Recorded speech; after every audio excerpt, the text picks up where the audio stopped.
The bullet was already in the air when Ethan Cole made his choice. One heartbeat. That's all it took for a janitor nobody noticed to become the man who changed everything. In the marble silence of Donovan Industries' boardroom, blood pooled like spilled secrets, and Claire Donovan learned a truth that would shatter her empire. The man who saved her life was the husband of the woman her company killed. This is their story. Watch until the end and comment what city you're watching from. Let's see how far this journey takes us. The morning started like every other morning at Donovan Industries. Pristine, perfect, and brutally efficient. Sunlight poured through floor-to-ceiling windows on the 43rd floor, casting geometric shadows across Italian marble that probably cost more than most people earned in a year. The building stood like a glass cathedral in the heart of the city, a monument to American capitalism, where power wore expensive suits and mercy was a line item nobody could afford. Ethan Cole arrived at 5:47 a.m., just like he had every day for the past 3 years. He swiped his worn ID badge at the service entrance, the kind of entrance that important people never used, the one tucked behind the loading docks where the invisible workers entered to keep the machine running. The security guard, Marcus, a good man with 4 kids and a mortgage that kept him working doubles, nodded without really seeing him. Nobody ever really saw Ethan. He was just the janitor. The ghost who emptied trash bins and polished floors while executives made decisions that moved millions. He wore the same navy blue uniform every day, kept his head down, and did his work with quiet precision. At 42, his hands were calloused, his shoulders slightly stooped from years of pushing mop buckets and lifting garbage bags. His face carried lines that grief had carved too early, a widow's pain that lived in the spaces between words he never spoke. Ethan's locker in the basement was dented, scratched with the initials of janitors who'd come before him. He opened it slowly, carefully, the way he did everything since Anna died. Inside, taped to the metal door, was a photo of his daughter, Lily. 8 years old, with her mother's dark curls and a smile that still carried hope despite everything. She was thinner now than in the photo. The chemical exposure from living near the old factory district had seen to that, but her eyes still sparkled with the resilience that kept Ethan breathing when breathing felt impossible. "Morning, Cole." Frank, the head of janitorial services, shuffled past with his coffee. "Board meeting today. 43rd floor needs to be immaculate by 8. You know how Ms. Donovan gets." Ethan nodded. "I know." Everyone knew about Claire Donovan. At 34, she was the youngest CEO in the company's 60-year history, a woman who'd inherited her father's empire and transformed it into something even more formidable. She was brilliant, ruthless when necessary, and utterly uncompromising. The board feared her. The shareholders worshipped her. The employees respected her from a careful distance. Ethan had cleaned her office hundreds of times. He'd emptied her trash, polished her desk, vacuumed around her $1,000 heels. She'd walked past him so many times he'd lost count, and she'd never once looked at him. Not really. He was furniture, part of the building, as invisible as the air conditioning. And that was fine with Ethan. Invisibility was safety. Invisibility meant nobody asked questions about the mechanical engineering degree gathering dust in his storage unit, or why a man with his skills pushed a mop for minimum wage. Invisibility meant nobody dug into why he'd taken this job specifically, at this company, in this building. Some ghosts chose their hauntings. By 7:30 a.m., the 43rd floor gleamed. Ethan had buffed the marble until it reflected the recessed lighting like still water. The boardroom smelled of lemon polish and filtered air, every surface pristine, every chair perfectly aligned. 20 seats circled the massive oak table, each one worth more than his monthly rent. He was finishing the windows when they started arriving. First came Harold Benton, Chief Financial Officer, a man whose smile never reached his cold gray eyes. He was 63, impeccably dressed, and rumored to have killed 3 competitors' careers before breakfast on multiple occasions. He dropped his leather briefcase at his usual seat and immediately started typing on his phone, probably moving money or burying bodies. With men like Benton, it was hard to tell the difference. Then Victor Hale, VP of Operations, a bull of a man with silver hair and a handshake that broke fingers. He'd run the manufacturing division for 20 years, turning massive profits while the factories churned and burned. He laughed too loud at his own jokes and had the kind of confidence that came from never being held accountable. Others filtered in, corporate lawyers with expensive watches, division heads with careful smiles, board members who'd built careers on other people's broken backs. And then she arrived. Claire Donovan entered the boardroom like weather, sudden, commanding, impossible to ignore. She wore a charcoal suit that probably cost 3 months of Ethan's salary, her dark hair pulled back in a style that was both elegant and severe. At 5'9", she carried herself like she was 6 feet tall. Her heels clicked against the marble with metronomic precision. Ethan was near the corner, emptying a final trash can. Their eyes met for maybe half a second. Her gaze passed over him the way it might pass over a chair or a lamp. Not cruel, just absent. He didn't exist in her world. He nodded slightly and moved toward the door. "Ladies, gentlemen," Claire's voice cut through the preliminary chatter like a conductor's baton.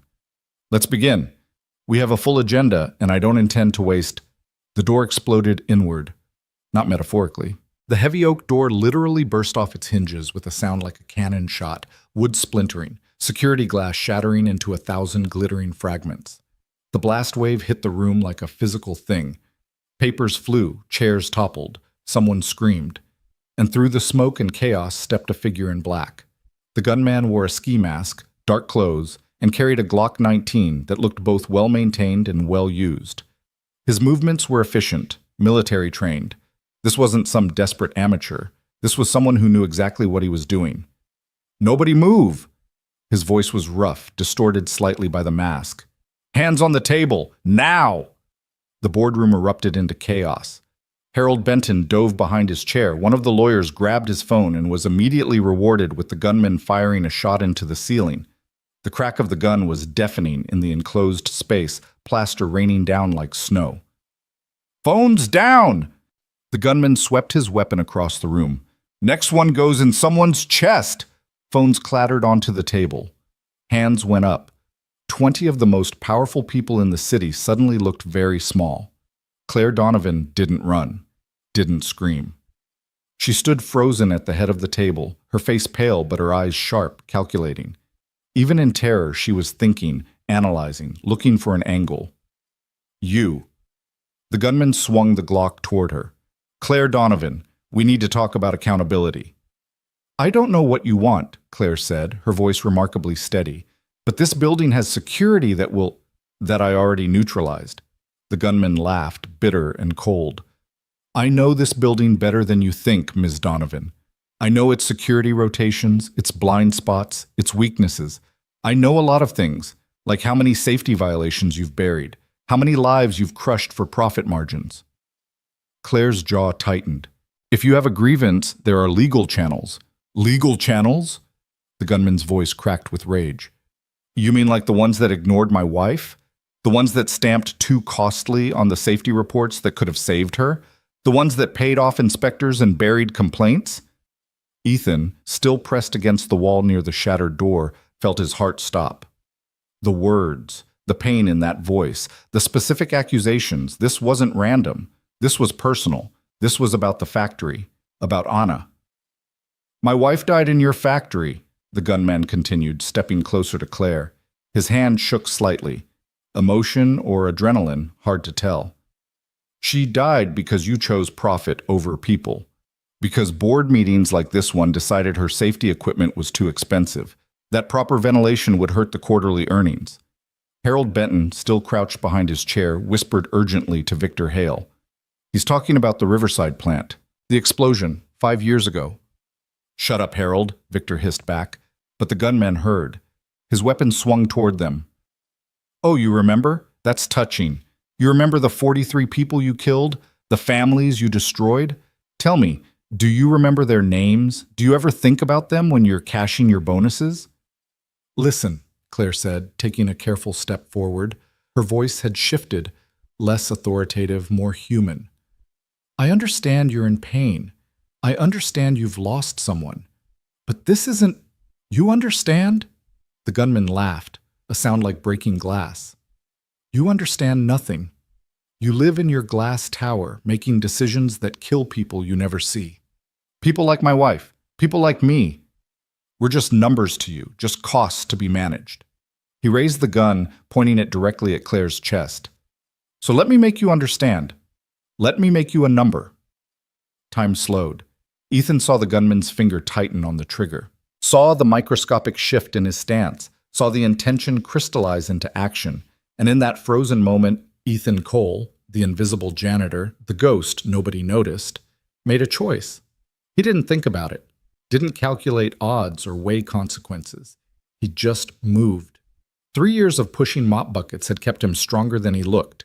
His reflexes, dulled by grief and routine, suddenly sharpened to crystal clarity. His body remembered what his mind had forgotten: how to move with purpose, with speed, with absolute commitment. He crossed the 12 feet between the wall and Claire Donovan in less than 2 seconds. The gun cracked. The sound was enormous, a physical thing that punched the air. And Ethan's body, thrown forward by momentum and choice, intercepted the bullet meant for Claire. The impact was fire and ice simultaneously. The 9mm round hit him high on the left shoulder, the force spinning him partially around. He felt it, the punch, the burning, the immediate wrongness of metal tearing through flesh and muscle. His legs buckled. The polished marble rushed up to meet him. He hit the floor hard, his head cracking against the stone he'd buffed to perfection just an hour earlier. Blood began to pool beneath him, spreading across the marble like spilled paint. Dark, thick, obscenely red against the white stone. Through the ringing in his ears, Ethan heard chaos. Screaming, running footsteps, the gunman shouting something. More shots. No, those were from the doors. Security had arrived, late but armed. More shouting. A body hitting the floor. Not his. The gunman. But all of that was distant, muffled, like listening to the world from underwater. What he felt clearly was hands on his chest, small hands, pressing down on his shoulder with desperate strength. Claire Donovan's face swam into focus above him. Her perfect composure had shattered. Her hands were red with his blood. Her eyes were wide with something he'd never seen in them before. Genuine fear. Not for herself, but for him. "Stay with me," she was saying, her voice breaking. "Stay with me. Oh God, stay with me. What's your name? Tell me your name." Ethan tried to speak, but his mouth filled with copper. He coughed, tasted blood. "Ethan," he managed. "Ethan Cole." "Ethan." "Okay. Ethan, look at me. Keep looking at me." She pressed harder on his shoulder. Someone threw her a jacket and she wadded it against the wound. "Why did you do that? Why did you—" "My daughter," Ethan whispered. The boardroom was getting darker, the edges of his vision closing in like curtains. "Lily, she's at St. Catherine's School. Someone needs to pick her up at 3. Tell her—" "You're going to tell her yourself," Claire said fiercely. Tears were streaming down her face, cutting tracks through blood spatter. "Do you hear me? You're going to be fine. The ambulance is coming. You're going to be fine." Ethan tried to smile. "Your boardroom, sorry about the mess. I just cleaned it." "Shut up about the boardroom." Claire was sobbing now, pressing her blood-soaked hands against him. "Why? Why would you do that? You don't even know me." But Ethan's eyes were closing. The darkness was warm, almost comfortable. He thought about Lily, about Anna, about the 3 years he'd spent invisibly watching, learning, documenting, 3 years of being a ghost with a purpose. "I know you," he whispered. "I know everything." And then the darkness took him. The last thing he heard was Claire Donovan screaming for help, her voice raw and broken, begging a janitor not to die. The ambulance arrived 4 minutes later. Ethan was unconscious by the time they loaded him onto the stretcher, his vital signs crashing. Claire rode with him, still covered in his blood, refusing to leave despite the paramedics' protests. She held his hand the entire way to County Memorial, feeling his pulse flutter like a dying bird beneath her fingers. The gunman, Michael Torres, died on the boardroom floor. 2 shots from security, 1 to the chest, 1 to the head. He was 45 years old, a widower, a father of 2, former mechanical engineer, current warehouse worker. His wife, Maria Torres, had died 5 years ago in an explosion at the Riverside plant. She'd been 38. In Michael's pocket, police found a list, 14 names, all executives and board members of Donovan Industries. Claire's name was circled in red. In his car, they found documents, safety reports, denied requests, memos with signatures, evidence of systematic negligence that had been buried so deep nobody was supposed to ever find it. But Michael Torres had found it. And so had someone else. Someone who'd spent 3 years invisibly cataloging every dark corner of Donovan Industries. Someone who'd just taken a bullet for the CEO of the company that killed his wife. Claire sat in the surgical waiting room for 7 hours. She didn't change clothes, didn't wash the blood from her hands, didn't take the phone calls from board members or lawyers or crisis management consultants. She just sat, staring at her hands, feeling the weight of a question she couldn't escape. Why would he save me? At 4:37 p.m., a surgeon emerged. Dr. Sarah Chen, 40-something, with kind eyes and exhausted shoulders. Are you family? Dr. Chen asked. No, Claire hesitated. What was she? The person he'd saved? The CEO of the company that killed his wife? I'm Claire Donovan. He saved my life. Dr. Chen studied her for a long moment. He's stable. The bullet missed major arteries but did significant muscle damage. He lost a lot of blood. The next 24 hours are critical. Can I see him? He's sedated, won't be conscious until tomorrow at the earliest. Dr. Chen paused. There's a little girl in the pediatric ward, his daughter. She was brought in when she heard about the shooting. She's been asking about him. Claire felt something crack in her chest. He told me about her, right before he passed out. He told me to tell her what? That's the thing. He didn't finish. Claire looked at her bloody hands. He spent his last conscious moments worried about his daughter being picked up from school on time. What kind of man? A good man, Dr. Chen said softly. A father who's lost too much already. His wife died 5 years ago. Did you know that? Claire nodded slowly. I'm beginning to. His daughter has chronic respiratory issues from environmental exposure. She's been in and out of this hospital a dozen times. He works 2 jobs to pay for her treatment. Dr. Chen's expression hardened slightly. And before you ask, yes, we know who you are. This hospital has seen a lot of cases from your factory district. A lot of families like the Coles dealing with the consequences of corporate decisions. The accusation hung in the air, professional courtesy barely concealing deeper judgment. Where is she? Claire asked quietly. His daughter. Pediatric ward, 3rd floor, room 314. But Ms. Donovan? She's 8 years old and she's terrified. Be careful with her. Claire took the elevator to the 3rd floor, still wearing her blood-stained suit. The pediatric ward was painted in cheerful colors that felt obscene given the circumstances. Cartoon animals smiled from the walls. A television played some animated movie nobody was watching. Room 314 had the door partially open. Claire stood outside for a long moment, listening. She could hear soft crying, a child trying to be brave and failing. She knocked gently. Hello, Lily? The crying stopped immediately. Are you here about my dad? Claire pushed the door open slowly. Lily Cole was smaller than she'd expected. Thin, almost fragile, with dark curls that framed a face too serious for 8 years old. She wore hospital clothes. They were treating her for an asthma attack triggered by stress, and clutched a worn stuffed rabbit that had clearly been loved nearly to death. Her eyes, her mother's eyes, Claire would later learn, fixed on Claire with desperate hope. Is my dad okay? Please, is he okay? Claire crossed the room and knelt beside the bed, not caring that she was leaving bloody footprints on the linoleum. He's alive, honey. He's in surgery, but the doctor says he's going to be okay. Lily burst into tears, clutching the rabbit. He saved someone? They said he saved someone and got hurt? He saved me, Claire said quietly.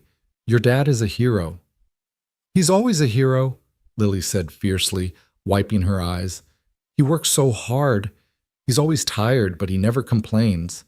He makes me breakfast and walks me to school and reads to me every night, even when he's so tired he can barely stand. He's the best dad in the whole world. Claire felt tears burning her own eyes. I believe you. Are you the person he saved? Lily studied her, taking in the expensive suit, the blood, the exhaustion. You're important, right? That's why someone tried to hurt you? I'm, yes, I'm the CEO of Donovan Industries. Lily's expression changed. Just a flicker, but Claire saw it. Recognition and something darker. Fear, anger, pain. That's the company where my mom worked, Lily said carefully. Before she died. The room suddenly felt very cold. What did you say? My mom, Anna Cole, she worked at your factory, the one that exploded. Lily's voice was matter of fact, the way children speak about tragedies they've learned to live with. I was 3. I don't remember her much, just that she smelled like lavender and used to sing to me. Claire couldn't breathe. The walls were closing in. Your father, Ethan Cole, he works for me. He's been working for me for 3 years. I know. He took the job after Mom died. He said it was temporary, but we needed the money. Lily clutched her rabbit tighter. He doesn't talk about it much, but sometimes I hear him crying at night. He thinks I'm asleep, but I hear him. He says Mom's name, and he says, I'm sorry, over and over. The pieces were falling into place, and the picture they formed was devastating. Ethan Cole, mechanical engineer, had taken a job as a janitor at the company that killed his wife. He'd spent 3 years invisible, watching, learning, and today, when a gunman came seeking vengeance for the exact same tragedy, Ethan had saved the life of the CEO responsible. Why? Lily, Claire said carefully, do you know why your dad took a bullet for me? Why he would save the person who runs the company that your mom worked for? Lily looked at her with eyes older than 8 years.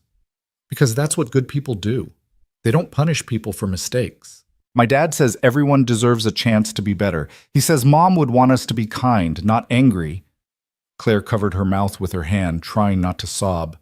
This child, this beautiful, fragile child, was teaching her lessons about mercy and grace while sitting in a hospital bed in clothes stained with her father's blood.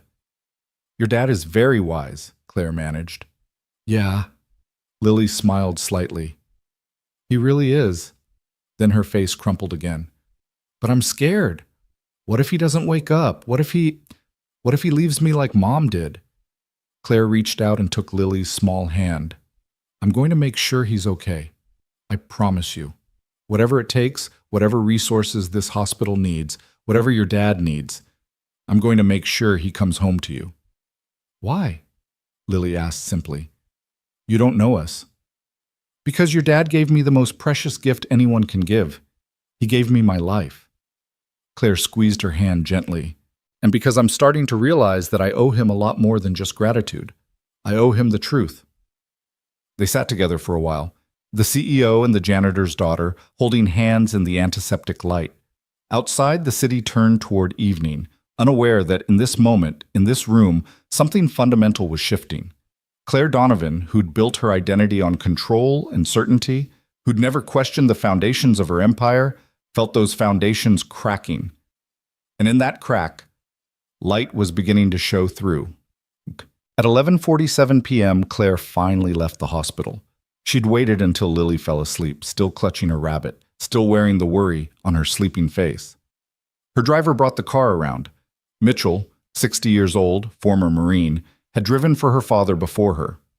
He'd seen her grow from a precocious child to a ruthless CEO, and he was one of the few people who still treated her like a human being. He said nothing about the blood, just opened the door. Home, Ms. Donovan? Claire looked at her reflection in the car window. She looked like she'd survived a war. No, the office. I need to get into the archives. Ma'am, it's almost midnight. I don't care. Claire's voice was steel. There's something I need to find, something that should have been found 5 years ago. The Riverside incident. Claire's head snapped toward him. You know about it? Mitchell's jaw tightened. Your father handled it personally, told me it was taken care of, told me the families were compensated, the investigation was thorough. I believed him. He paused. Was he lying? I don't know. That's what I need to find out. They drove through empty streets. The city at midnight was a different animal. Quieter, darker, more honest somehow. The glass towers that gleamed in daylight became shadows, their reflection showing only darkness. Donovan Industries at night was a tomb of metal and glass. Claire's keycard opened every door, her authority absolute even in the small hours. But she didn't go to her penthouse office. Instead, she took the service elevator down to the basement, to the archives, to the place where corporations buried their sins. The archives were a labyrinth of filing cabinets and boxes, a physical repository of decisions and documents dating back 60 years. Everything was supposed to be digitized, but the reality was messier. There were always things that slipped through cracks, things people wanted to forget, things like Riverside. Claire started pulling files. Her manicured nails, still carrying traces of Ethan's blood beneath them, tore through cardboard and paper. She worked methodically, using her executive access to get past locked cabinets, searching for anything related to the factory explosion. At 2:14 a.m., she found it. A banker's box, mislabeled and filed under the wrong year. Inside were reports that should have been seen by regulators, safety audits that should have triggered immediate action, memos that should have sent people to prison. Claire spread them across a dusty table, her heart hammering. Memo. Confidential. From Victor Hale, VP Operations. To Richard Donovan, CEO. Date, March 15th, 2020. Riverside Plant Safety Concerns. Richard, the floor supervisors are raising concerns about the ventilation system in Building C. They're claiming the chemical exposure levels are approaching OSHA limits. Engineering is requesting an immediate shutdown for retrofitting. Cost estimate for proper ventilation upgrade, $2.3 million. Cost estimate for temporary filtration system, $400K. Cost estimate for regulatory fines if we're caught, $150K. Production shutdown would cost us approximately $1.1 million in lost revenue per week. Recommendation? Implement temporary measures, avoid the shutdown, and manage the OSHA inspector schedule. We have a relationship with Inspector Carver. He's been cooperative in the past. Your call, but from an operational standpoint, we can't afford the production loss right now. Q2 numbers are already soft. Victor. And below it, in her father's handwriting. Approved. Keep production running. Handle the inspector. Claire felt sick. Her hands shook as she pulled another document. Incident report. Internal only. Date, September 3rd, 2001. Location, Riverside Plant, Building C. Incident type, chemical explosion. Fatalities, 43. Injuries, 17. Preliminary assessment, catastrophic failure of ventilation system led to chemical vapor accumulation. Ignition source appears to be electrical spark from aging wiring. System had been flagged for upgrade in March, but repairs were deferred for budget considerations. And clipped to it, another memo. From Harold Benton, CFO. To Richard Donovan, Victor Hale. Riverside Incident, Legal Strategy. Gentlemen, legal counsel advises the following. 1. Immediate settlement offers to all families, fast, generous enough to prevent lawsuits, but with NDAs attached. 2. Full cooperation with initial investigation, but strategic management of information flow. 3. Retirement of all internal documents that show prior knowledge of system issues. 4. Position this as tragic accident rather than negligence. Total projected cost, 38 million. Settlements, legal fees, facility repairs. Projected cost if negligence is proven, $200 plus, punitive damages, criminal liability, regulatory sanctions. We need to move fast and quiet. Victor, your team needs to sanitize all documentation related to the March safety requests. Harold, work with counsel on the settlement strategy. This doesn't leave this office. Harold, Claire read it 3 times, hoping the words would change. They didn't. Her father, the man who'd taught her about business, about leadership, about legacy, had knowingly allowed unsafe conditions to continue, had prioritized profit over people. And when those people died, he'd covered it up. And she'd inherited this. She'd been so focused on building the company bigger, stronger, more profitable, that she'd never questioned the foundation, never looked down into the darkness beneath the gleaming tower. Anna Cole's name appeared multiple times in the victim list. Age 38, mechanical systems operator, mother of one. Next to some names were notations about settlement payments. Next to Anna Cole's name, no settlement, spouse refuses NDA, lawyer threats, monitor situation. Ethan hadn't taken the money, hadn't signed the silence. He'd taken a job in the building instead. Put on a janitor's uniform and walked into the heart of the beast. And he'd waited, watched, documented. Claire found more. Photographs of safety violations, copies of ignored complaints, evidence of bribed inspectors. Someone had been building a case, piece by piece, hiding it in plain sight within the archives themselves. The handwriting on the folder labels was neat, methodical, patient. It was Ethan's handwriting. For 3 years, the ghost janitor had been building a revolution in the basement of his enemy's tower. And then, when another victim's widower came seeking violent justice, Ethan had chosen mercy instead. Claire sat in the darkness of the archives, surrounded by evidence of corporate murder, and finally understood. Ethan Cole hadn't saved her despite who she was. He'd saved her because of who she could be. He'd seen past the CEO to the person.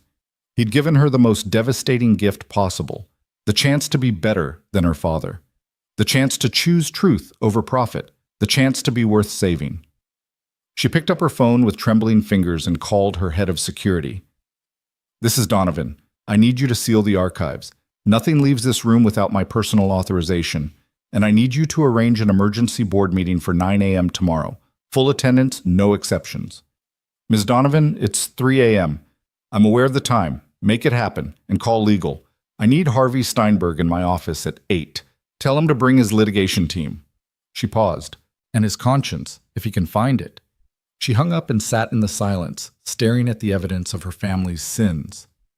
Outside, somewhere in the sleeping city, a janitor lay unconscious in a hospital bed, his daughter curled up in another room, both of them broken by the same machine. But Claire Donovan was awake now, truly awake, for the first time in her life. And the reckoning was coming. The dawn broke over the city like a judgment, pale and cold. Claire Donovan hadn't slept. She'd spent the hours before sunrise in her office shower, scrubbing Ethan Cole's blood from beneath her fingernails, watching the water run pink then clear, wishing she could wash away guilt as easily as evidence. But some stains went deeper than skin. By 7:30, she stood before her floor-to-ceiling windows, watching the city wake up.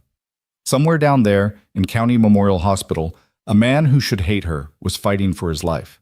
And his daughter, fragile and afraid, was waiting for a father who might never come home. Claire's reflection in the glass looked like a stranger. Her hair was pulled back severely, her suit impeccable, armor rebuilt, the CEO mask back in place. But her eyes told a different story. They'd seen too much in the last 12 hours. Seen behind the curtain, seen the rot. Her phone buzzed. Harvey Steinberg, her chief legal counsel. "I'm here, conference room B. And Claire, I brought the team like you asked, but I need to know what this is about. The board is furious about the emergency meeting. Victor Hale has already called me twice, and Harold Benton is threatening—" "Good," Claire cut him off. "Let them threaten. Let them be furious. I'll see you in 10 minutes. She hung up before he could respond and picked up the banker's box from her desk. It was heavier than it should be, weighted with more than just paper. Inside was evidence that could destroy everything her father had built, everything she'd inherited, everything that needed to burn. The elevator ride down felt longer than usual. She watched the numbers descend, each floor a countdown to a confrontation that would define her. Her father's voice echoed in her memory, lessons from childhood. "In business, Claire, you protect the bottom line, always. People are sympathetic, but profits are what keep the lights on. Never forget that." She'd never questioned it, never thought to look beneath the philosophy to see what it justified. The conference room was full. Harvey Steinberg stood at the head of the table, flanked by 3 associates who looked like they'd been dragged from their beds, which they probably had been. Harvey himself was 62, silver-haired, with the kind of expensive lawyer face that could argue anything with equal conviction. He'd worked for her father for 30 years. Claire, he attempted a smile. I'm glad you're all right. Yesterday was traumatic. Perhaps we should postpone the board meeting, give you time to recover. I'm not postponing anything. Claire set the box on the table with a heavy thud. And I'm not recovering from yesterday. I'm waking up from the last 5 years. Harvey's smile flickered. I'm not sure I follow. Riverside. Claire opened the box and began pulling out documents, spreading them across the polished table like evidence at a crime scene. The factory explosion, September 2020. 43 dead. Do you remember it, Harvey? The room went very quiet. The associates exchanged nervous glances. Of course, Harvey said carefully. Tragic accident. We settled with all the families. Your father handled it personally, made sure everyone was taken care of. Did he? Claire slid a memo across the table. Then why does this document, dated 6 months before the explosion, show that my father and Victor Hale knowingly deferred critical safety repairs to protect quarterly profits? Harvey picked up the memo. His face went pale as he read. Where did you get this? From our own archives, where it's been sitting for 5 years, along with dozens of other documents that prove systematic negligence. Documents that prove my father, Victor, Harold, and probably half the board knew that plant was a death trap and chose to do nothing. One of the associates, a young woman named Rachel Kim, leaned forward to read over Harvey's shoulder. Her expression shifted from confusion to horror. This is, Ms. Donovan, if this is accurate, this isn't just negligence. This is criminally reckless. This is manslaughter. 43 counts, Claire said quietly. 1 for each person who died, including Anna Cole. Harvey's head snapped up. Cole, the janitor who saved you yesterday, his wife died at Riverside? She did. And he's been working in this building for 3 years, quietly documenting everything, building a case against us while we walked past him like he was invisible. Claire's voice hardened. The man who took a bullet for me yesterday had every reason to let me die, every reason to want me dead. But he saved me anyway. And now I need to know, are you going to help me make this right, or are you going to do what my father did and bury it? Harvey set the memo down carefully, his lawyer's mind already working through implications and consequences. Claire, if this comes out, it will destroy the company. Criminal charges, civil suits, regulatory sanctions, the stock will crash, the board will revolt.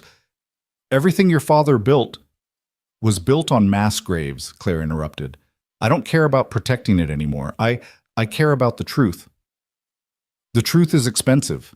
Harvey's tone shifted, becoming clinical. The family's already settled. They signed NDAs. We can't be sued again for the same incident. Yes, these documents are damning, but they're also 5 years old. The statute of limitations on most charges has passed. From a legal standpoint, the smart move is to keep this buried. Anna Cole's family never settled, Claire said. Her husband refused, which means legally we still have exposure there. And morally? She leaned forward, her eyes blazing. Morally, I don't give a damn about the statute of limitations. Those people died because we chose money over their lives. And I'm the face of that choice now. I'm the one who has to look Ethan Cole's 8-year-old daughter in the eye and explain why her mother isn't coming home. Rachel spoke up hesitantly. Ms. Donovan, if you want to do this right, we need to be strategic.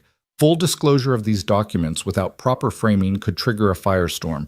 We need to control the narrative. I'm not interested in controlling the narrative. I'm interested in the truth. The truth can be told in different ways, Rachel persisted. We can take this to the authorities, yes, but we should also consider going public ourselves first. A press conference. Full transparency.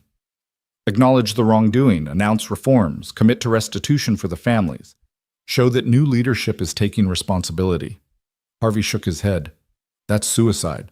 The board will remove you before you reach the podium. Let them try. Claire's voice was steel. I control 47% of the voting shares. My father made sure I had enough to maintain control. They can threaten all they want, but they can't remove me without a supermajority. They can make your life hell. They can tie you up in legal challenges for years. They can... The door burst open. Victor Hale strode in, his face flushed with anger, Harold Benton right behind him. Both men radiated fury and entitlement in equal measure. "What the hell is this, Claire?" sighed. Victor's voice could have stripped paint. "An emergency board meeting called for 9 a.m. with no agenda? Security sealing the archives? What are you playing at?" Claire stood slowly, deliberately, letting the silence stretch. Then she smiled, a cold, dangerous expression her father would have recognized. "I'm playing at being CEO, which, last I checked, is my job, not yours. Your job is to run this company, not run it into the ground." Harold stepped forward, jabbing a finger toward her. "We've heard rumors about what you were doing last night. Digging through old files, making accusations. If you're trying to revisit Riverside, I'm not trying to revisit it. I'm exposing it." Claire picked up the memo with her father's handwriting and held it up. "Tell me, Victor, when you wrote this recommendation to my father, the one suggesting we bribe an OSHA inspector rather than fix a ventilation system, did you think about the people breathing those chemicals? Or were you only thinking about the quarterly numbers?" Victor's face went from red to white. "That's privileged corporate communication. You have no right. I have every right. This company killed 43 people through willful negligence. And you," she turned to Harold, "you orchestrated the cover-up, paid off families to keep them quiet, destroyed evidence. You turned a tragedy into a line item." "We protected this company," Harold said coldly. "We did what was necessary to preserve jobs, protect shareholders, maintain stability. Your father understood that. He made the hard decisions so you wouldn't have to." "He made criminal decisions." Claire's voice cracked like a whip. "And I'm done pretending they were anything else." Victor laughed, a harsh sound. "You self-righteous child. You think you can just tear down everything because your conscience suddenly woke up? You think the board will let you commit corporate suicide because a janitor took a bullet for you?" "His name is Ethan Cole." Claire stepped toward Victor, her voice dropping to something dangerous. "And his wife's name was Anna. She was 38 years old. She had a daughter. She went to work at our factory, trusting that we valued her safety, and we killed her because upgrading a ventilation system cost more than we wanted to spend. It was a cost-benefit analysis. It was murder." Claire's eyes blazed. "And you're going to answer for it." Harold moved between them, his lawyer's instincts activating. "Claire, you need to think very carefully about what you're doing. If you take this public, you're not just destroying careers, you're destroying livelihoods. This company employs 17,000 people. How many of them lose their jobs if we go under? How many families suffer because you wanted to feel morally superior?"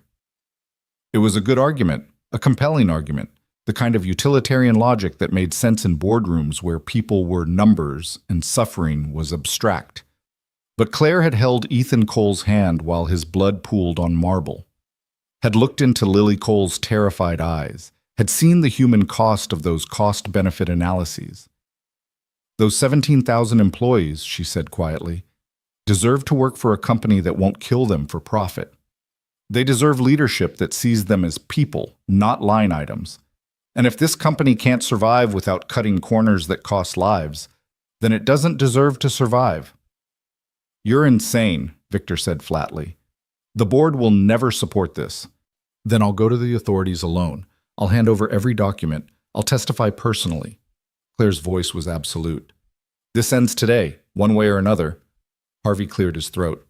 "Claire, as your counsel, I strongly advise against any unilateral action. If you truly want justice, let me build a proper case. Work with prosecutors. Do this right." "How long would that take?" "Months, maybe years. These cases are complex." "Ethan Cole doesn't have years. His daughter is sick because she grew up breathing the same chemicals that killed her mother. Every day we delay is another day those conditions continue somewhere else. Another day we prioritize process over people." Rachel spoke up again, her voice thoughtful. "There might be a middle path. If we approach the district attorney ourselves with full cooperation and full disclosure, we can show good faith. We acknowledge wrongdoing. We volunteer evidence. We commit to institutional reform. It won't prevent prosecution, but it shows we're serious about accountability." "It also shows weakness," Harold snapped. "It invites every plaintiff's lawyer in the country to sue us. It destroys our market position. It's the right thing to do," Claire interrupted, "which apparently is a novel concept in this building." Victor's eyes narrowed. "You know what I think? I think this isn't about justice. This is about the janitor, You've developed some kind of savior complex because he saved your life. You're making emotional decisions that will cost thousands of people their jobs. I'm making moral decisions that should have been made 5 years ago. Morality is a luxury we can't afford. Then what's the point? Claire's voice rose, passion breaking through her control. What's the point of any of this if all we're building is a machine that crushes people? My father used to say business was about legacy. What legacy is this? What do we leave behind except broken families and buried secrets? The room fell silent. Even Victor seemed momentarily at a loss for words. Harvey finally spoke, his voice heavy. Claire, I've known you since you were 10 years old. I watched you grow up in this company. Your father was my friend, and I'm telling you, as someone who cares about you, this will break you. The legal battles, the public scrutiny, the betrayals that will come from people you trust. Are you ready for that? Claire thought about Ethan Cole, unconscious in a hospital bed. About Lily Cole, clutching her rabbit and trying to be brave. About Anna Cole, who'd never come home from work because profit margins mattered more than ventilation systems. I'm ready, she said simply. Make the call to the DA's office. Tell them we're coming in this afternoon with evidence of criminal negligence in the Riverside explosion. Tell them we're cooperating fully. Claire, that's not a request, Harvey. That's an order. She turned to Victor and Harold. You're both suspended, effective immediately.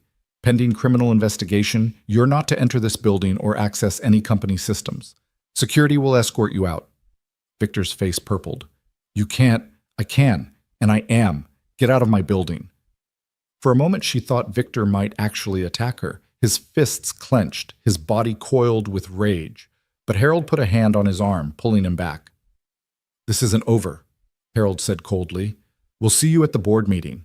And Claire, you just made the biggest mistake of your career. They left, their footsteps echoing like gunshots in the marble corridor. When the door closed, Claire's legs nearly gave out. She gripped the edge of the table, suddenly aware of how much she was shaking. Rachel was beside her in an instant. Miss Donovan, are you all right? I just declared war on my own board. Yes, you did. Rachel's voice held something like admiration. That took courage. Or insanity, Harvey muttered. Claire, the board meeting is in 90 minutes. They're going to come at you with everything they have. We need to prepare. No. Claire straightened, forcing steel back into her spine. Before the meeting, I'm going to the hospital. There's someone I need to see. Harvey frowned. The janitor? Claire, your priority right now should be Ethan Cole. Claire's voice was firm. His name is Ethan Cole. And my priority is making sure he knows that his wife's death meant something, that it's going to mean something. She left them there, walking out of the conference room with her head high and her heart hammering. The elevator ride up to her office felt surreal, like moving through a dream or a nightmare. She wasn't sure which. In her office, she changed into fresh clothes. Still professional, but softer somehow. Less armor, more human. She grabbed her phone and car keys, then paused at her father's photo on the credenza. Richard Donovan, stern and confident, forever frozen in his prime. I'm sorry, Dad, she whispered, but I can't be you. I won't be you. She turned the photo face down and walked out. The drive to County Memorial took 20 minutes. Morning traffic was heavy, the city flowing with people heading to jobs and lives and routines. None of them knew that in a hospital bed, a janitor was rewriting the rules of power. That mercy was becoming revolution. The hospital smelled the same as it had last night, antiseptic and exhaustion. Claire took the elevator to the ICU, her credentials getting her past the nurse's station. Dr. Chen was just emerging from a patient room. Ms. Donovan, the surgeon looked surprised. I didn't expect to see you back so soon. How is he? Stable? Conscious as of about an hour ago. Vitals are strong. He's going to recover, though he'll need physical therapy for the shoulder. Dr. Chen paused. He's been asking about his daughter. Can I see him? 5 minutes. He needs rest. Dr. Chen's expression softened slightly. Whatever you need to say to him, make it count. The ICU room was small, machines beeping softly, monitors displaying the mathematics of survival. And in the bed, propped up slightly, was Ethan Cole. He looked smaller than he had yesterday, more vulnerable. His left shoulder was heavily bandaged, tubes and wires connected him to various machines, and his face was pale with the aftermath of trauma and blood loss. But his eyes were clear and watching her as she entered. "Ms. Donovan." His voice was rough, probably from intubation. "You're alive. Because of you." Claire approached the bed slowly, suddenly unsure. "Mr. Cole, I don't know how to thank you for what you did." "You don't have to thank me. I just did what was right. You took a bullet for me. You nearly died. That's more than just what was right." Claire pulled a chair closer to the bed, sitting so they were eye level. "I met your daughter last night, Lily. She's beautiful, brave." Ethan's expression cracked, emotion flooding through. "Is she okay? They told me she had an asthma attack, that she's fine. Scared for you, but fine. I sat with her for a while." Claire's throat tightened. "She told me about her mother, about Anna." The name hung in the air between them like a ghost. Ethan closed his eyes briefly. "So you know." "I know Anna worked at Riverside. I know she died in the explosion. And I know—" Claire's voice broke. "I know my company killed her. My father, my board. They knew that plant was dangerous and they did nothing. I found the documents last night, all of them. The safety reports they ignored, the repairs they refused, the cover-up." Ethan opened his eyes, studying her face. "You didn't know." "No. But that doesn't matter, does it? Ignorance doesn't absolve me. I should have looked deeper, should have questioned more. I inherited an empire built on negligence, and I just accepted it." "You were trusting your father." "My father was a murderer." The words tasted like ash. "And I almost became one too, by continuing his work." Ethan shifted slightly, wincing at the movement. "That's why I saved you." Claire looked up confused. "What?" "You asked yesterday why I would save you. That's why." Ethan's voice was quiet but intense. "Because you're not your father. Because I've watched you for 3 years, Ms. Donovan. I've seen how you work. You're tough, yes, demanding, but you're not cruel, you're not callous, you don't see people as disposable." "I didn't see you at all," Claire said bitterly. "I walked past you every day and never once really looked. Most people don't. That's not personal. It's just how things are." Ethan attempted a small smile. "But that's also how I was able to see everything, to document everything. Nobody watches the janitor. Nobody thinks about what he might be hearing, seeing, recording. You were building a case against us. I was building evidence. I didn't know what I'd do with it. Some days I wanted to burn the whole place down. Other days I just wanted to understand why. Why Anna had to die. Why they chose profit over her life." He paused. "And then yesterday happened. Michael Torres, the gunman. Did you know him?" "We'd met a few times, support groups for families affected by the explosion. His wife Maria died next to Anna. Same shift, same section." Ethan's expression darkened. He was angrier than me, more broken. I understood him, but I couldn't become him. "Why not? God knows you had every right." "Because of Lily." Ethan's voice was simple, absolute. "Anna's last words to me, in the hospital before she died. She made me promise to be better than the anger, to raise our daughter with love, not hate. She said, 'Don't let them take your heart too.'" Claire felt tears sliding down her face. "Mr. Cole, Ethan, please, just Ethan." "Ethan," Claire whispered, "I'm going to make this right. I'm going to the district attorney today with all the evidence. Criminal charges are coming for the people responsible, and I'm going to make sure you and Lily are taken care of, whatever you need, medical care, housing, education. I don't want charity. It's not charity, it's restitution. It's justice." Claire leaned forward. "Your wife died because my company failed her. Your daughter is sick because of environmental conditions we created. The least I can do is help." Ethan studied her for a long moment. "The least you can do is change the company. Make sure it never happens again. That's what Anna would have wanted. Not revenge. Reform. I'm trying. I suspended 2 board members this morning. I'm about to face a board meeting that might end with me being removed as CEO, but I don't care anymore. I'd rather lose everything doing what's right than keep it all by doing what's easy." "That's brave." "That's terrifying," Claire corrected. "I'm not brave. You're brave. What you did yesterday, throwing yourself in front of a bullet, that's courage. That was instinct. What you're doing, walking into that board meeting knowing what it might cost you, that's choosing courage." Ethan reached out his right hand, the one not connected to IVs. "Thank you for caring enough to try." Claire took his hand gently, careful of the tubes and wires. His grip was warm, solid, real. "Thank you for believing I'm worth saving." They sat like that for a moment, the CEO and the janitor, their hands joined across a divide that was finally starting to close.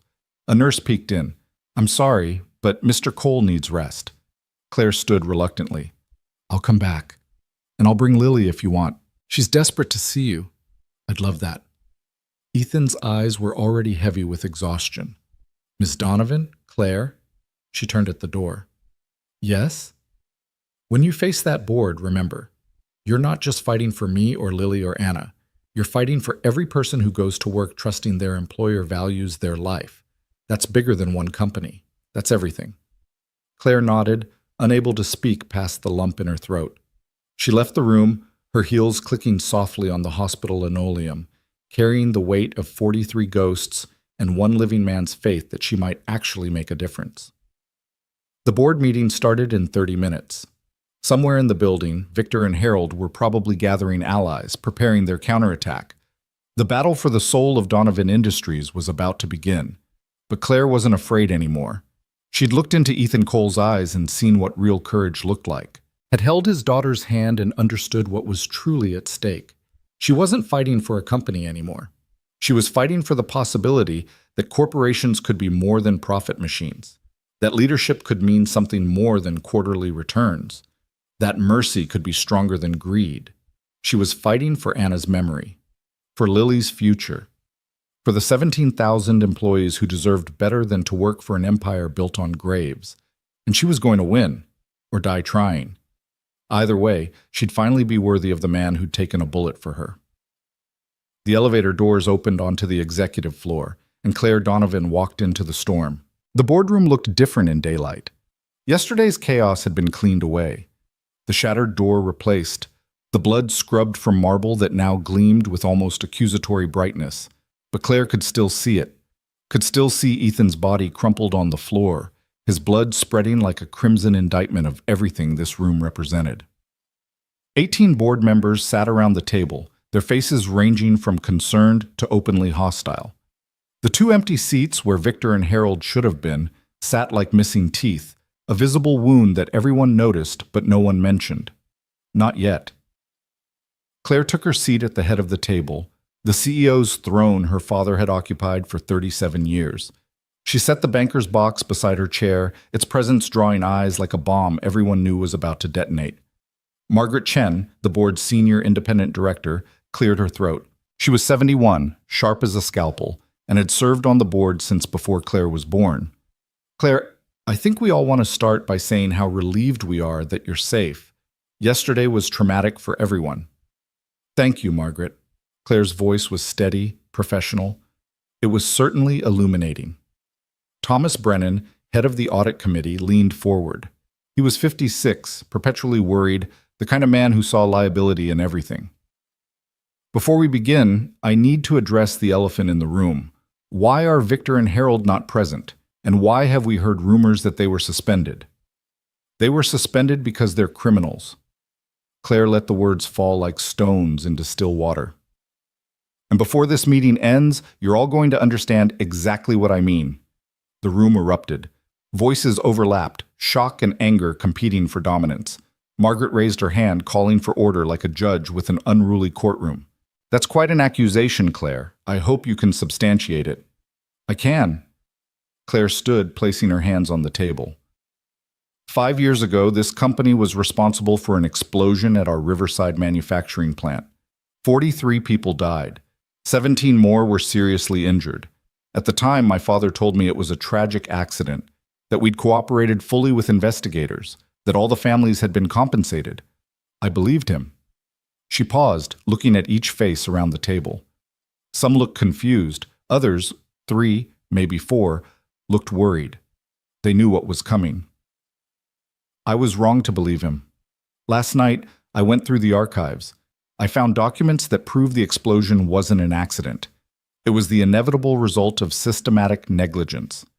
Safety systems that were known to be failing, repairs that were requested and denied, warnings that were ignored because fixing the problems would have cost money and lost production time. Claire opened the box and began distributing copies of the documents, walking around the table like a prosecutor presenting evidence. Victor Hale wrote this memo 6 months before the explosion, recommending we bribe an OSHA inspector rather than upgrade the ventilation system. My father approved it. Harold Benton coordinated the cover-up afterward, paying settlements with NDAs attached, destroying evidence, managing the information flow. Margaret took the papers with trembling hands, her face going pale as she read. Others were doing the same, the horror spreading around the table like contagion. This is... Thomas couldn't finish the sentence. Claire, if this is real, if these documents are authentic, they're real. They came from our own archives. They have signatures, dates, internal routing codes. They're completely authentic. Claire returned to her seat. And this morning, I informed our legal counsel that we'll be taking them to the district attorney this afternoon. We're cooperating fully with a criminal investigation. The room exploded again. This time, Margaret couldn't contain it. Board members were shouting, some at Claire, some at each other. Patricia Wong, who ran the compensation committee, was on her phone. David Martinez had gone white as paper. Order! Margaret's voice cut through the chaos. Everyone sit down and be quiet. She turned to Claire, her expression a mix of shock and something that might have been respect. You're serious about this? Completely serious. Do you understand what you're doing? The legal exposure alone could bankrupt us. Criminal charges against board members, civil suits that won't be bound by the old NDAs, regulatory sanctions, reputational damage. Margaret's voice was rising. You could destroy this company, destroy everything your father built. My father built this company on lies and buried bodies. Claire's voice was cold. If it can't survive without them, then it doesn't deserve to survive. Thomas stood abruptly, his chair scraping back. I can't be part of this. If you're seriously taking this to prosecutors, I need to retain personal counsel. I need to... Sit down, Thomas. Claire's voice cracked like a whip. You weren't on the board when this happened. You're not implicated, but if you walk out of this room right now, I'll assume you're choosing to protect the guilty rather than support reform, and I'll make sure everyone knows it. Thomas sat slowly, his face flushed with anger and fear. Jonathan Wright, the newest board member, and only 39, spoke up. Ms. Donovan, I appreciate your moral clarity, but we have a fiduciary duty to shareholders. We can't just commit corporate suicide because 43 people died? Claire interrupted. Because we killed them through negligence and then covered it up? At what point does our fiduciary duty include basic human decency? That's not what I'm saying. Then what are you saying, Jonathan? That we should keep this buried? That protecting our stock price is more important than justice for the families we destroyed? Margaret held up a hand. Claire, no one is arguing against justice, but there are ways to handle this that don't involve self-immolation. We could settle privately, make restitution to the families without involving prosecutors. We could implement new safety standards, create oversight mechanisms. We could do what we should have done 5 years ago, you mean? Claire's laugh was bitter. And what happens the next time? What happens when the cost-benefit analysis says it's cheaper to risk lives than prevent deaths? Do we just cross our fingers and hope the next generation of leadership has better morals? We're trying to be practical. Anna Cole was practical. Claire's voice rose, passion breaking through her professional veneer. She went to work every day, trusted that we valued her safety, and died breathing toxic chemicals we knew were there. Her husband watched her suffocate in a hospital bed. Her daughter grew up without a mother and with chronic health issues from the same environmental exposure. Where's the practical solution for them? The room fell silent. Claire took a breath, forcing herself back under control. Yesterday, a man threw himself in front of a bullet to save my life. His name is Ethan Cole. He's the widower of Anna Cole, one of the 43 people we killed at Riverside. For 3 years, he's worked in this building as a janitor. He's cleaned our offices, emptied our trash, and been completely invisible to all of us. And while he was invisible, he was documenting everything, building evidence of our crimes. She looked around the table, meeting each person's eyes. He had every reason to let me die yesterday, every reason to want me dead. But he didn't. He saved me because he believed I could be better than my father, better than this company's history. And I'll be damned if I'm going to prove him wrong by doing exactly what my father did and choosing profit over justice. Patricia Wong spoke up, her voice quiet but firm. She was 54, a former prosecutor herself, and one of the few people on the board Claire genuinely respected. Claire, I admire what you're trying to do, truly, but you need to understand the realities. If this goes to criminal prosecution, Victor and Harold won't be the only ones affected. The company itself could face charges.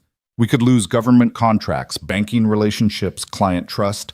17,000 employees could lose their jobs. I know the risks. Do you? Patricia leaned forward. Because I don't think you do. I've seen companies destroyed by scandals like this, even when they're trying to do the right thing.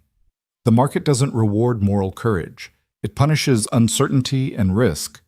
Our stock could drop 40–50%. We could become a takeover target. Vulture funds could strip us for parts. She paused. Your employees, the 17,000 people who depend on this company for their livelihoods, could end up victims of your moral crusade. The argument landed like a punch. Claire felt it, the weight of those 17,000 lives. It would be so easy to listen to Patricia, to find a middle path, to manage the situation quietly, make restitution privately, implement reforms without the public confession. But then she thought about Lily Cole, clutching her rabbit in a hospital bed, about Ethan's voice saying, "You're not just fighting for me or Lily or Anna. You're fighting for every person who goes to work trusting their employer values their life." You're right, Claire said quietly. I could destroy this company. I could cost people their jobs. I could fail spectacularly and publicly. But Patricia, what's the alternative? We keep doing what we've been doing? We protect the system that allowed 43 people to die? We send the message that if you're rich enough and powerful enough, you can literally get away with murder? She stood again, unable to sit still. My father used to tell me that business was about legacy, about building something that outlasts you. Well, I don't want his legacy. I don't want to be remembered as the CEO who protected profits at the cost of lives. I'd rather be remembered as the CEO who tried to do the right thing and failed than the one who did the wrong thing and succeeded. Margaret was watching her with an expression Claire couldn't quite read. Your father would be very disappointed in you right now. Good. Claire's voice was firm. Because if my father would be proud of this decision, I'd know I was making the wrong one. Thomas cleared his throat. What exactly are you proposing, Claire? Walk us through your plan. This afternoon, I'm meeting with the district attorney. I'm providing all the documents I found, along with a complete timeline of events. I'm offering full cooperation with any investigation. Claire counted off on her fingers. Tomorrow, I'm holding a press conference. Full disclosure, I'm going to publicly acknowledge what happened at Riverside, apologize to the families, and announce a complete restructuring of our safety and compliance operations. That's suicide, Jonathan muttered. Just some. I'm also announcing a restitution fund for the Riverside families, $20 million distributed through an independent administrator. No NDAs, no gag orders, just money that should have been spent on safety equipment being given to the people who suffered because we didn't spend it. Claire continued, and I'm implementing new safety protocols across all our facilities, independent inspections, worker safety committees with real authority, whistleblower protections, everything we should have had all along. David Martinez finally spoke. He was 62, had been her father's closest friend on the board, and hadn't said a word since the meeting started. Claire, I've known you since you were a little girl. I watched you grow up in this company. Your father loved you more than anything in this world. I know he did. Then don't destroy his memory like this. Don't make him a villain in some redemption story you're telling yourself. David's voice was thick with emotion. Richard made hard decisions. Maybe some of them were wrong, but he built this company from nothing. He created jobs, generated wealth, supported communities. You're about to destroy all of that because of one terrible mistake. Claire felt something break inside her chest. Uncle David, it wasn't one mistake. It was a pattern, a philosophy, a worldview that said profits mattered more than people, and that philosophy killed 43 human beings. Mistakes were made. Murder was committed. Claire's voice was gentle but absolute. I'm sorry. I know you loved him. I loved him too. But that doesn't change what he did. And it doesn't change what I have to do now. David stood slowly, his face gray. Then I can't support you. I'm sorry, Claire, but I can't be part of this. I'm resigning from the board, effective immediately. David, I won't vote against you. I won't fight you. But I can't help you destroy Richard's legacy.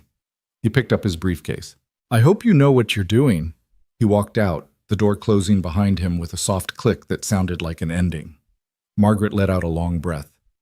Anyone else planning a dramatic exit? Silence. The remaining board members looked at each other, at Claire, at the documents scattered across the table. Patricia spoke first. I'll stay. I don't agree with your methods, Claire, but I respect your principles. And someone needs to make sure this doesn't turn into a complete disaster. I'll stay too, Thomas said reluctantly, though I'm retaining personal counsel and I reserve the right to resign if the legal exposure becomes untenable. One by one, the others agreed. Some enthusiastically, seeing an opportunity to be on the right side of history. Others reluctantly, calculating that jumping ship now would look worse than riding out the storm. But they stayed. All except the four who'd been sitting very quietly. Raymond Foster, Diane Blackwell, Andrew Chen, and Susan Martinez. They'd served with her father. They'd been there when the decisions were made. What about you four? Claire asked quietly. Do you have something you'd like to say? Raymond stood. He was 70, gray-haired, and looked every day of it. I knew about Riverside. Not the specifics, but I knew something was being buried. Your father asked me to support his decisions, and I did, because I trusted him, because I believed he knew what was best for the company. He looked at the documents on the table. I was wrong. I should have asked questions, should have demanded transparency. I didn't, and people died because of it. So yes, Claire, I'll cooperate with your investigation. I'll resign from the board, and if there are criminal charges, I'll accept them. It's what I deserve.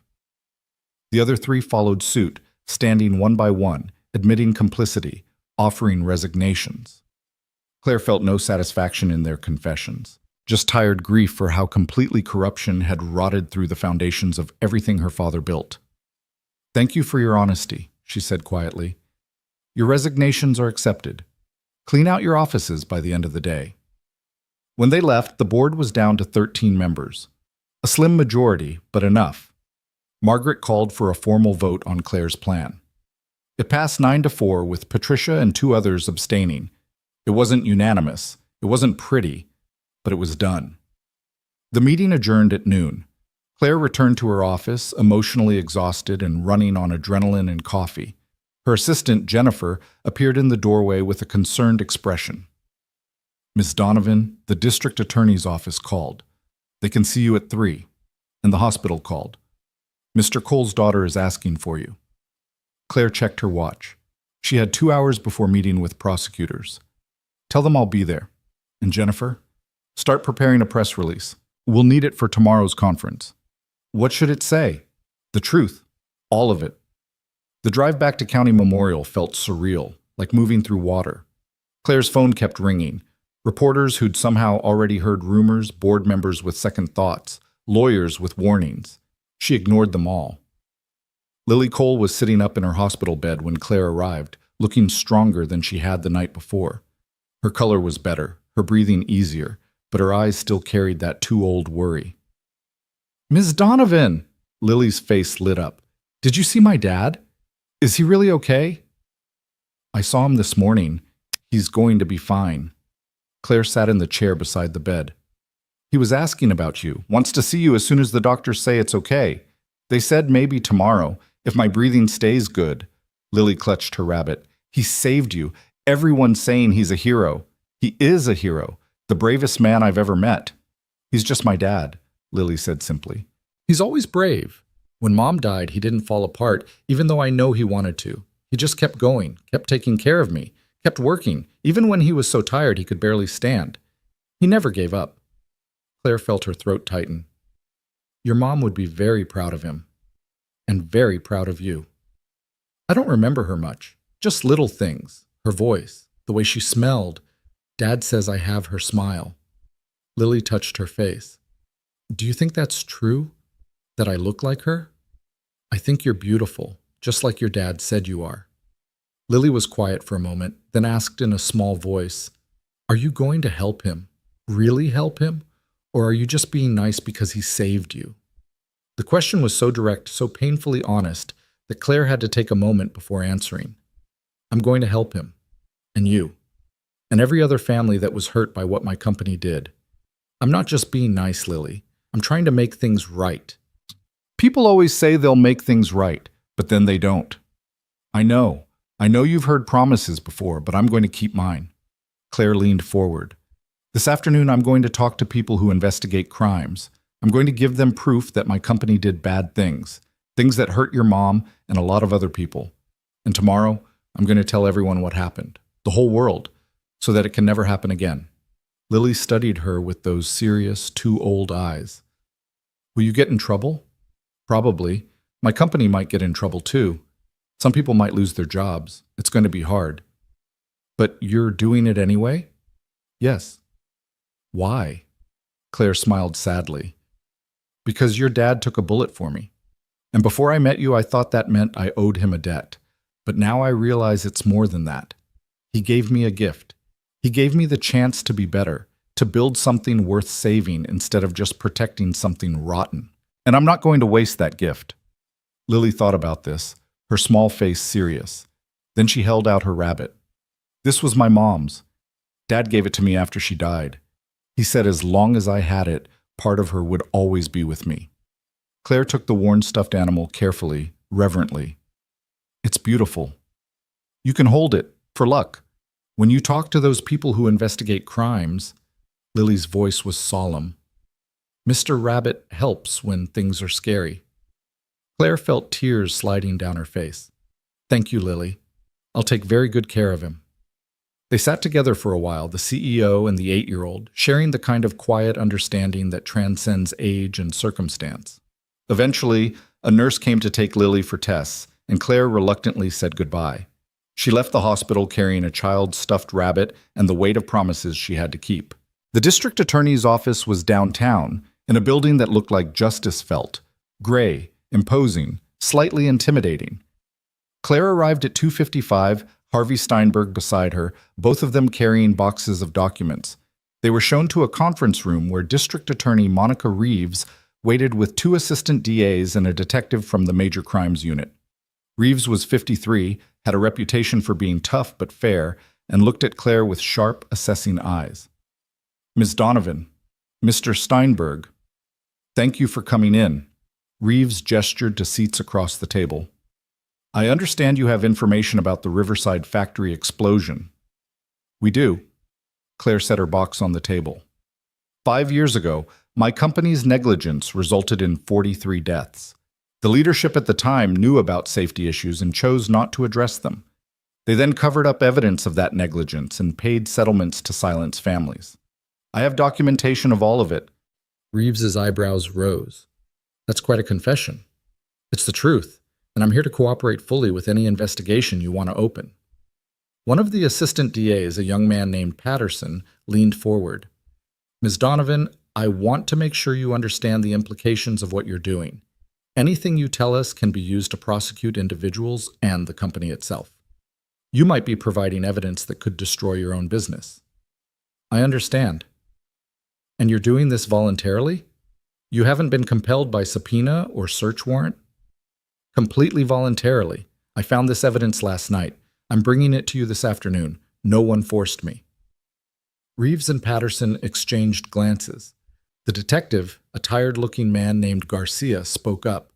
In my 20 years doing this job, I've never had a CEO voluntarily hand over evidence of corporate manslaughter. Forgive me for being suspicious, but why are you really here? Claire thought about Ethan on the hospital bed. About Lily offering her rabbit for luck. About Anna Cole who'd never come home from work. Because it's right. Because 43 people are dead and someone needs to answer for it. And because if I don't do this, I'm just perpetuating the same system that killed them. Garcia studied her for a long moment, then nodded slowly. All right, let's see what you've got. For the next 3 hours, Claire and Harvey walked them through everything. The memos showing prior knowledge of safety issues, the cost-benefit analyses that valued profit over lives, the cover-up documents, the settlement strategy designed to silence victims, every piece of evidence methodically presented and explained. Reeves listened carefully, asking sharp questions, taking detailed notes. Patterson was already calculating charges, whispering to his boss about negligent homicide, involuntary manslaughter, obstruction of justice. This is substantial, Reeves finally said. If verified, this is criminal negligence at the very least, possibly corporate manslaughter. We'll need to authenticate the documents, interview witnesses, build a complete case. That'll take time. I understand. I'll cooperate fully. So will our current legal team. We'll provide access to facilities, personnel, records, whatever you need. What about the individuals named in these documents? Victor Hale, Harold Benton, and Reeves checked her notes. Richard Donovan, your father. Obviously he's deceased, but the others? I suspended them this morning. They're aware they're under investigation. They'll lawyer up immediately, Patterson said. Probably already have. This is going to be a fight. I know, but I have resources too, and I have the truth. Claire met Reeves' eyes. I'm not asking for special treatment. I'm not asking you to go easy on the company or on me if I'm implicated. I'm asking you to pursue justice, wherever it leads. Reeves sat back, studying Claire with an expression that might have been respect. Ms. Donovan, I've prosecuted white-collar crime for 15 years. I've seen a lot of wealthy people try to buy their way out of consequences. I've never seen one voluntarily walk into consequences. I don't know if you're incredibly brave or incredibly foolish. Probably both, Claire admitted, but I'm committed, whatever it takes. All right, Reeves stood, extending her hand. We'll open a formal investigation. Expect search warrants for your facilities within the week. Expect interviews with your executives and board members. And Ms. Donovan, expect this to get ugly, because once this becomes public, everyone's going to have an opinion. The media, shareholders, employees, they're all going to judge you. Are you ready for that? Claire shook her hand firmly. I'm ready. I'm holding a press conference tomorrow morning. Full disclosure. By tomorrow afternoon, the whole world will know. Then God help you, Reeves said quietly. You're going to need it. The sun was setting when Claire finally left the DA's office, painting the city in shades of amber and shadow. Harvey walked beside her, unusually quiet. You did the right thing, he finally said. I want you to know that. Even if it costs us everything, you did the right thing. Thank you, Harvey. That means a lot. But Claire, he stopped at her car. It's going to cost us almost everything. Are you truly prepared for that? Claire thought about the question, about her father's empire crumbling, about her own reputation being destroyed, about the possibility of losing the company, her position, her carefully constructed life.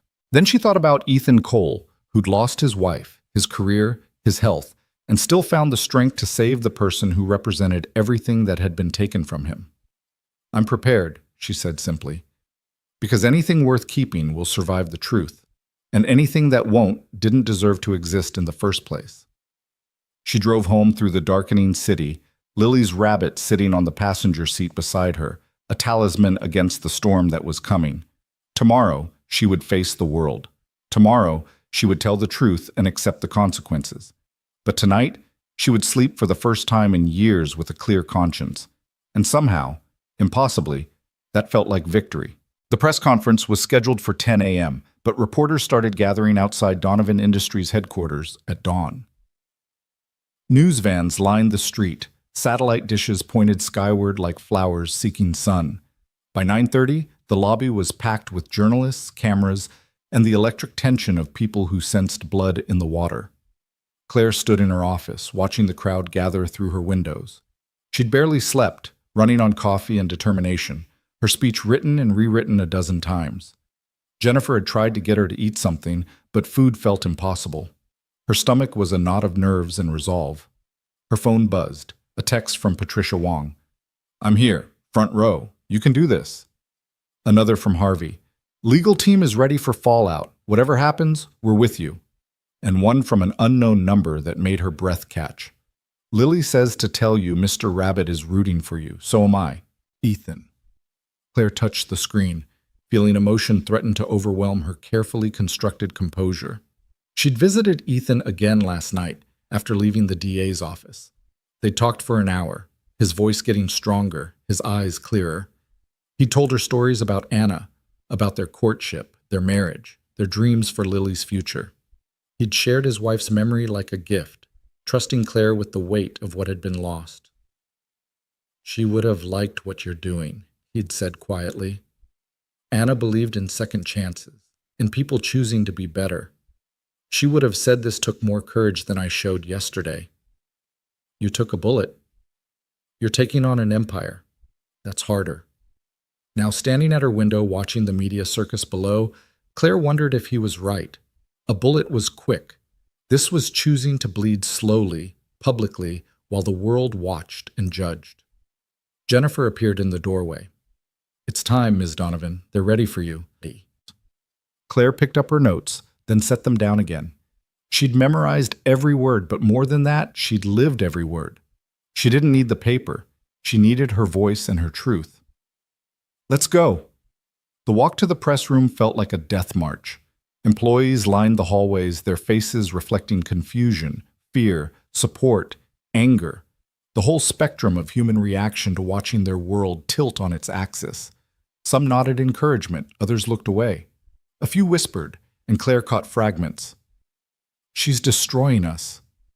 Finally, someone with integrity. "We're all going to lose our jobs." The press room had been set up in the main auditorium, a space that usually hosted shareholder meetings and corporate celebrations. Now it was filled with reporters who looked like sharks scenting blood. Cameras tracked Claire's entrance, flashes going off like lightning strikes. She took her place at the podium, looking out at the sea of faces. Harvey and Patricia sat in the front row, flanked by the remaining board members who'd chosen to support her. In the back, she spotted several familiar faces from competing companies, probably here to watch Donovan Industries implode. Claire adjusted the microphone and took a breath. "Good morning. My name is Claire Donovan, CEO of Donovan Industries. I've called this press conference to make a public statement about events that occurred 5 years ago at our Riverside manufacturing plant, and to announce significant changes in how this company operates going forward." The room was absolutely silent. Every recorder was running, every camera focused. On September 3rd, 2020, an explosion at our Riverside facility killed 43 people and seriously injured 17 more. At the time, company leadership characterized this as a tragic accident. That characterization was a lie. The silence shattered. Reporters erupted with questions. Cameras clicked furiously. But Claire raised her hand and continued, her voice cutting through the noise. The explosion was not an accident. It was the inevitable result of systematic negligence by company leadership, including my father, Richard Donovan, who was CEO at the time. 6 months prior to the explosion, safety concerns about the facility's ventilation system were raised by floor supervisors and engineering staff. These concerns were documented in internal memos and reports. Leadership was informed that the ventilation system was failing and that chemical exposure levels were approaching dangerous limits. Claire's voice was steady, clinical, but inside she was screaming. Every word felt like betraying her father's memory, but she pushed forward. Despite these warnings, company leadership chose not to shut down production for necessary repairs. Internal documents show that this decision was made primarily for financial reasons. The cost of proper repairs and the production loss from facility shutdown were deemed too expensive. Instead, leadership approved temporary measures and, according to evidence I've uncovered, attempted to manage OSHA inspection schedules through inappropriate relationships with inspectors. A reporter from The Times stood up. "Ms. Donovan, are you saying your father bribed government inspectors?" "I'm saying that internal communications suggest improper influence was used to avoid regulatory oversight. The full extent will be determined by investigators." Claire's hands gripped the podium. "What I can say definitively is that people died because profits were prioritized over safety. 43 human beings went to work trusting that their employer valued their lives. That trust was betrayed. Another reporter shouted, "What about the settlements? There were reports that families were compensated." Families were offered settlements with non-disclosure agreements attached. These settlements were part of a coordinated effort to prevent the truth from becoming public. The goal was not justice or restitution. The goal was damage control and legal insulation. Claire's voice hardened. One family refused to settle. The family of Anna Cole, one of the victims. Her husband, Ethan Cole, rejected the settlement because he wouldn't sign away his right to pursue the truth. For 3 years, Mr. Cole worked in this building, documenting evidence of what really happened, while we walked past him every day without seeing him. The room was riveted now, the human drama cutting through the corporate scandal. 2 days ago, a man named Michael Torres entered our boardroom with a gun. Mr. Torres was also a Riverside widower. His wife Maria died in the same explosion that killed Anna Cole. He came seeking violent justice for crimes he believed would never be prosecuted. And he nearly killed me. Claire paused, letting the weight settle. But Ethan Cole, the janitor we'd ignored for 3 years, the man whose wife we killed through negligence, threw himself in front of the bullet meant for me. He saved my life despite having every reason to let me die. Several reporters were openly emotional now. This wasn't just corporate scandal anymore. This was human tragedy and redemption colliding in real time. Mr. Cole is currently recovering from his injuries. His 8-year-old daughter, Lily, who suffers chronic respiratory issues from environmental exposure in the factory district where they were forced to live after her mother's death, has been asking me a question I can't stop thinking about. She asked me, "Are you really going to help, or are you just being nice because he saved you?" Claire's voice broke slightly, but she pushed through. "I'm here today to answer that question, not just to Lily, but to every family that was affected by Riverside, to every employee of this company, to every person who's ever trusted a corporation to value their life over its bottom line." She looked directly into the cameras, knowing that somewhere, in a hospital room, Ethan and Lily might be watching. Yesterday, I provided the district attorney's office with all documentation I've uncovered regarding the Riverside incident. I have offered full cooperation with criminal investigations into the conduct of company leadership. I have suspended and accepted the resignations of board members who were complicit in either the original negligence or the subsequent cover-up. And I am announcing today that Donovan Industries is establishing a $20 million restitution fund for Riverside families, administered by an independent trustee, with no non-disclosure agreements or legal restrictions attached. The reporters were scribbling frantically, phones out, already filing stories. Additionally, effective immediately, Donovan Industries is implementing comprehensive safety reforms across all facilities. These reforms include mandatory independent safety audits, worker safety committees with authority to halt production when concerns arise, expanded whistleblower protections, and transparent reporting of all safety incidents. We are also establishing an employee hardship fund to assist workers affected by health issues related to workplace conditions. Claire took a breath, steadying herself for the hardest part. I understand these actions will have significant financial consequences for the company. Our stock price will likely fall. We may face additional civil litigation now that families are no longer bound by NDAs. We will certainly face criminal prosecution of individuals who were responsible for the decisions that led to Riverside. Some of you are probably calculating right now how this might lead to bankruptcy, acquisition, or corporate dissolution. She smiled grimly. You might be right. This company might not survive the truth, but I've come to believe that any organization that can only exist by hiding its crimes doesn't deserve to exist. My father built Donovan Industries over 40 years. He taught me about business, about leadership, about legacy. But he also taught me, inadvertently, that no amount of success justifies sacrificing human lives, that no profit margin is worth more than someone's mother, father, son, or daughter. Her voice strengthened, conviction burning through exhaustion. I'm not here to defend my father's choices or to preserve his legacy at any cost. I'm here to tell the truth and accept the consequences. And I'm here to promise that if Donovan Industries survives this, it will be a different company, a better company, one that actually deserves the trust of its employees and the communities it serves. The questions came like a flood then, reporters shouting over each other.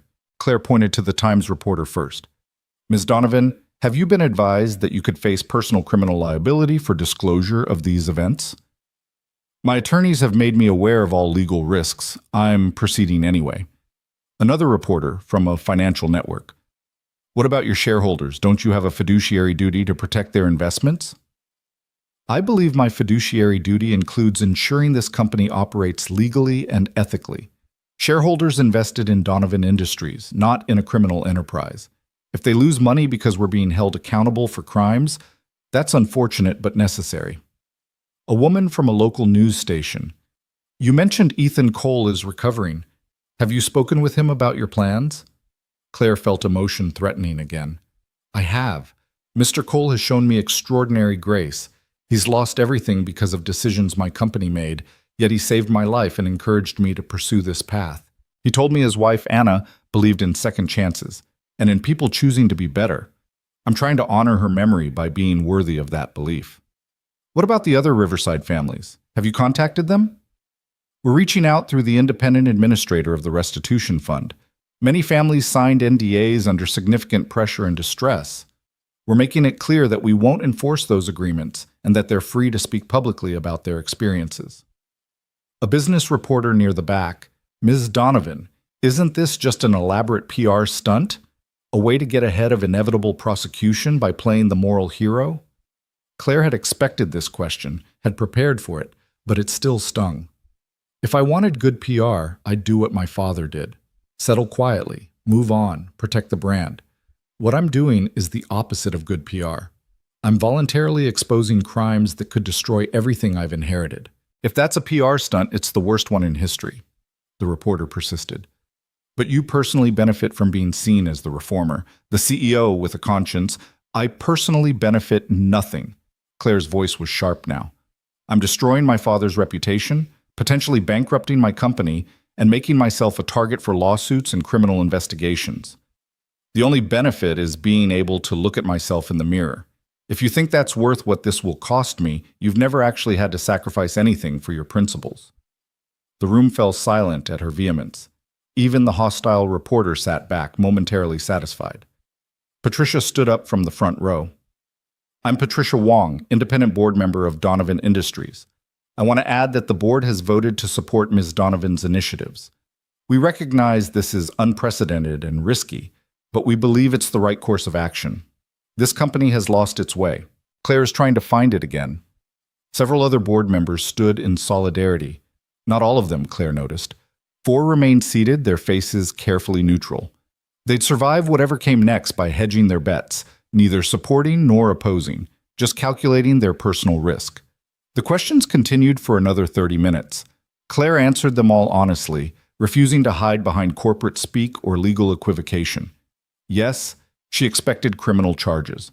Yes, that the company might fail. Yes, she understood this would affect thousands of employees. No, she didn't have all the answers about how to manage the fallout.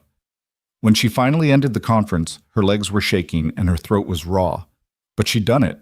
She told the truth to the world, and whatever came next, at least it would be built on honesty rather than lies. She exited through a back hallway, avoiding the reporters who wanted follow-up quotes. Jennifer was waiting with her phone, which apparently hadn't stopped ringing. Shareholder calls, media requests, employee concerns, 3 separate law firms offering to represent victims in class action suits against us. Jennifer rattled off the chaos. And Ms. Donovan? The stock just opened. We're down 42%. Claire nodded, unsurprised. What else? County Memorial called. Mr. Cole saw the press conference. He wants to talk to you. That cut through the noise. I'll go now. Cancel everything else for today.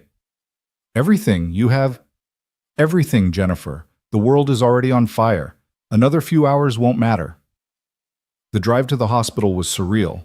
Claire's phone kept buzzing with notifications, news alerts about her own press conference, hot takes from business analysts, opinion pieces being written in real time. The consensus seemed split between courageous leadership and corporate suicide. Both were probably true. When she reached Ethan's room, she found him sitting up, actually looking human instead of like a trauma victim. His color was better, his eyes clearer. He smiled when she entered, and the warmth of it nearly undid her. I watched, he said simply. Thank you. I didn't do anything that merits thanks. I just told the truth I should have pursued years ago.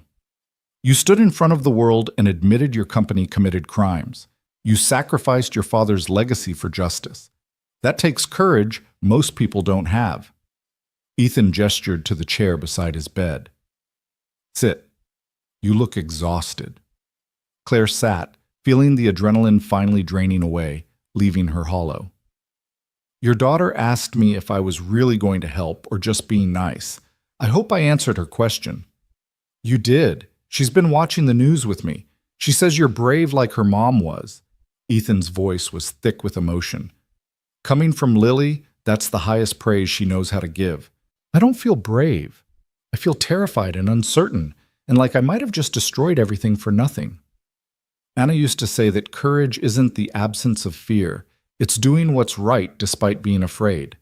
Ethan reached out his good hand and Claire took it without thinking. You did that today. You chose truth over comfort. That matters. They sat in silence for a moment, hands joined, drawing strength from each other. The district attorney called me, Ethan said quietly. They want to interview me officially, about Anna, about what I documented working in your building, about Michael Torres. Are you ready for that? I've been ready for 5 years. I've been waiting for someone to care enough to ask the right questions. He squeezed her hand. You made that possible. You gave Anna's death meaning beyond just tragedy. You turned it into a catalyst for change. I don't know if I can actually change anything. The company might collapse. The reforms might not survive if someone else takes over. I might have destroyed everything and accomplished nothing. Or, Ethan said gently, you might have started something that grows beyond this one company. You might have shown other CEOs that accountability is possible, that conscience isn't weakness, that sometimes you have to burn down the old structure to build something worth keeping. Claire looked at their joined hands. His was calloused from years of janitorial work, marked by labor that should have been beneath his skills. Hers was soft, manicured, marked by privilege she'd never questioned until 2 days ago. I want to offer you something, she said quietly, and I need you to understand it's not charity or guilt. It's restitution and respect. Ethan raised an eyebrow. I'm listening. When you're recovered, I want to offer you a position at Donovan Industries. Not as a janitor, as Director of Worker Safety and Compliance. You'd have authority to implement safety protocols, investigate concerns, halt production when necessary. You'd report directly to me and to the board. You'd be paid appropriately for your expertise and experience. Ethan stared at her, shocked. Claire, you have a mechanical engineering degree. You have first-hand experience with what happens when safety is ignored. You've spent 3 years studying this company from the inside out. You're exactly who should be leading safety reform. Claire's voice was firm. And more than that, you deserve to have your skills recognized, to be seen for who you are, not just what job you were forced to take. What if I say no? What if I don't want anything to do with your company ever again? Then I'll respect that. I'll make sure you and Lily are taken care of through the restitution fund. I'll support whatever path you choose. Claire met his eyes. But I'm hoping you'll say yes, because I think Anna would want you to. I think she'd want her death to result in changes that protect other families. And I don't think anyone else could honor her memory the way you could. Ethan's eyes filled with tears. You're asking me to work for the company that killed my wife. I'm asking you to transform the company that killed your wife into one that would never let it happen again. Claire's voice was gentle but intense. I'm asking you to build the legacy Anna deserved, one where workers' lives matter more than quarterly profits, where safety isn't negotiable, where people like you are never forced to be invisible. He was quiet for a long time, tears sliding down his face. Finally he spoke, his voice rough with emotion. Let me think about it. Let me talk to Lily. This isn't just my decision anymore. Of course. Take whatever time you need. The door opened and Dr. Chen entered, followed by a nurse pushing a wheelchair. Mr. Cole, someone very insistent wants to visit you. And there was Lily, thin and pale but smiling, clutching her rabbit and practically vibrating with excitement. Dad! Lilybug! Ethan's face transformed with joy. The nurse helped Lily into the wheelchair and brought her to her father's bedside. Ethan wrapped his good arm around her, pulling her close, both of them crying and laughing. "You scared me so much," Lily sobbed into his shoulder. "I thought you were going to leave me like Mom did." "Never. I'm never leaving you. I'm right here." Ethan kissed the top of her head. "I'm so proud of you, being so brave." "Miss Donovan was brave too," Lily said, pulling back to look at Claire. "I saw you on TV. You told everyone the truth, even though it was scary." Claire knelt beside the wheelchair. "Mr. Rabbit helped. He gave me courage." Lily giggled through her tears. "He's good at that." Dr. Chen cleared her throat gently. "I'll give you some privacy, but Mr. Cole, don't tire yourself out. You're recovering remarkably well, but you still need rest." When she left, the three of them sat together in the small hospital room. Ethan told Lily about the job offer, explaining in simple terms what it would mean. Lily listened seriously, her young face thoughtful. "Would you be helping to keep other people's moms and dads safe?" she asked. "Yes, that would be my main job, making sure workers don't get hurt." "Then you should do it." Lily's voice was firm. "Mom would want that. She always said you should help people when you can." Ethan looked at Claire over his daughter's head. "It seems I have my answer. If the offer still stands, I accept." "It stands." Claire felt hope kindling in her chest for the first time since the press conference. "Thank you, Ethan, truly." They talked for another hour, making plans, discussing logistics, imagining what the new safety program might look like. Lily fell asleep in her wheelchair, exhausted by emotion and illness, her rabbit clutched close. She looked so small, so fragile, so impossibly brave. When Claire finally left them, promising to return the next day, she felt something she hadn't expected to feel again: purpose beyond survival. She wasn't just tearing down her father's corrupt empire. She was building something new with the people who'd suffered most from its failures. The next days were chaos. The stock continued to fall, bottoming out at 58% loss before stabilizing slightly. 3 shareholder lawsuits were filed, claiming breach of fiduciary duty. 2 major clients canceled contracts, citing reputational concerns. The press coverage was relentless, dissecting every aspect of the Riverside disaster and Claire's response. But there were unexpected bright spots. Employees started sharing stories of safety concerns they'd been afraid to report. Other companies quietly began reviewing their own safety protocols, afraid of being the next scandal. Advocacy groups praised Claire's transparency, and several major investors, led by a progressive pension fund, actually bought stock, betting on ethical leadership being worth the short-term pain. The district attorney's investigation moved forward with remarkable speed. Search warrants were executed. Witnesses were interviewed. Evidence was cataloged. Within 2 weeks, the first indictments came down. Victor Hale was charged with criminally negligent homicide, 43 counts. Harold Benton faced charges of obstruction of justice and conspiracy to commit fraud. 3 other former executives who'd participated in the cover-up were also indicted. The news broke on a Tuesday afternoon. Claire was in a meeting with insurance lawyers discussing liability exposure when Jennifer burst in with her phone. "They arrested them. Victor and Harold. It's all over the news. They're being arraigned right now." Claire excused herself and found a television in the break room. Several employees were already there, watching footage of Victor Hale being led into the courthouse in handcuffs. He looked old suddenly, diminished, the arrogant confidence gone. One of the employees, a young woman from accounting, spoke without looking away from the screen. "My aunt worked at Riverside. She was one of the ones who survived, but she's never been the same. Lung damage, can't work anymore.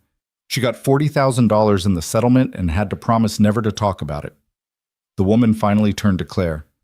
"Thank you for making this happen." "I'm sorry it took so long," Claire said quietly.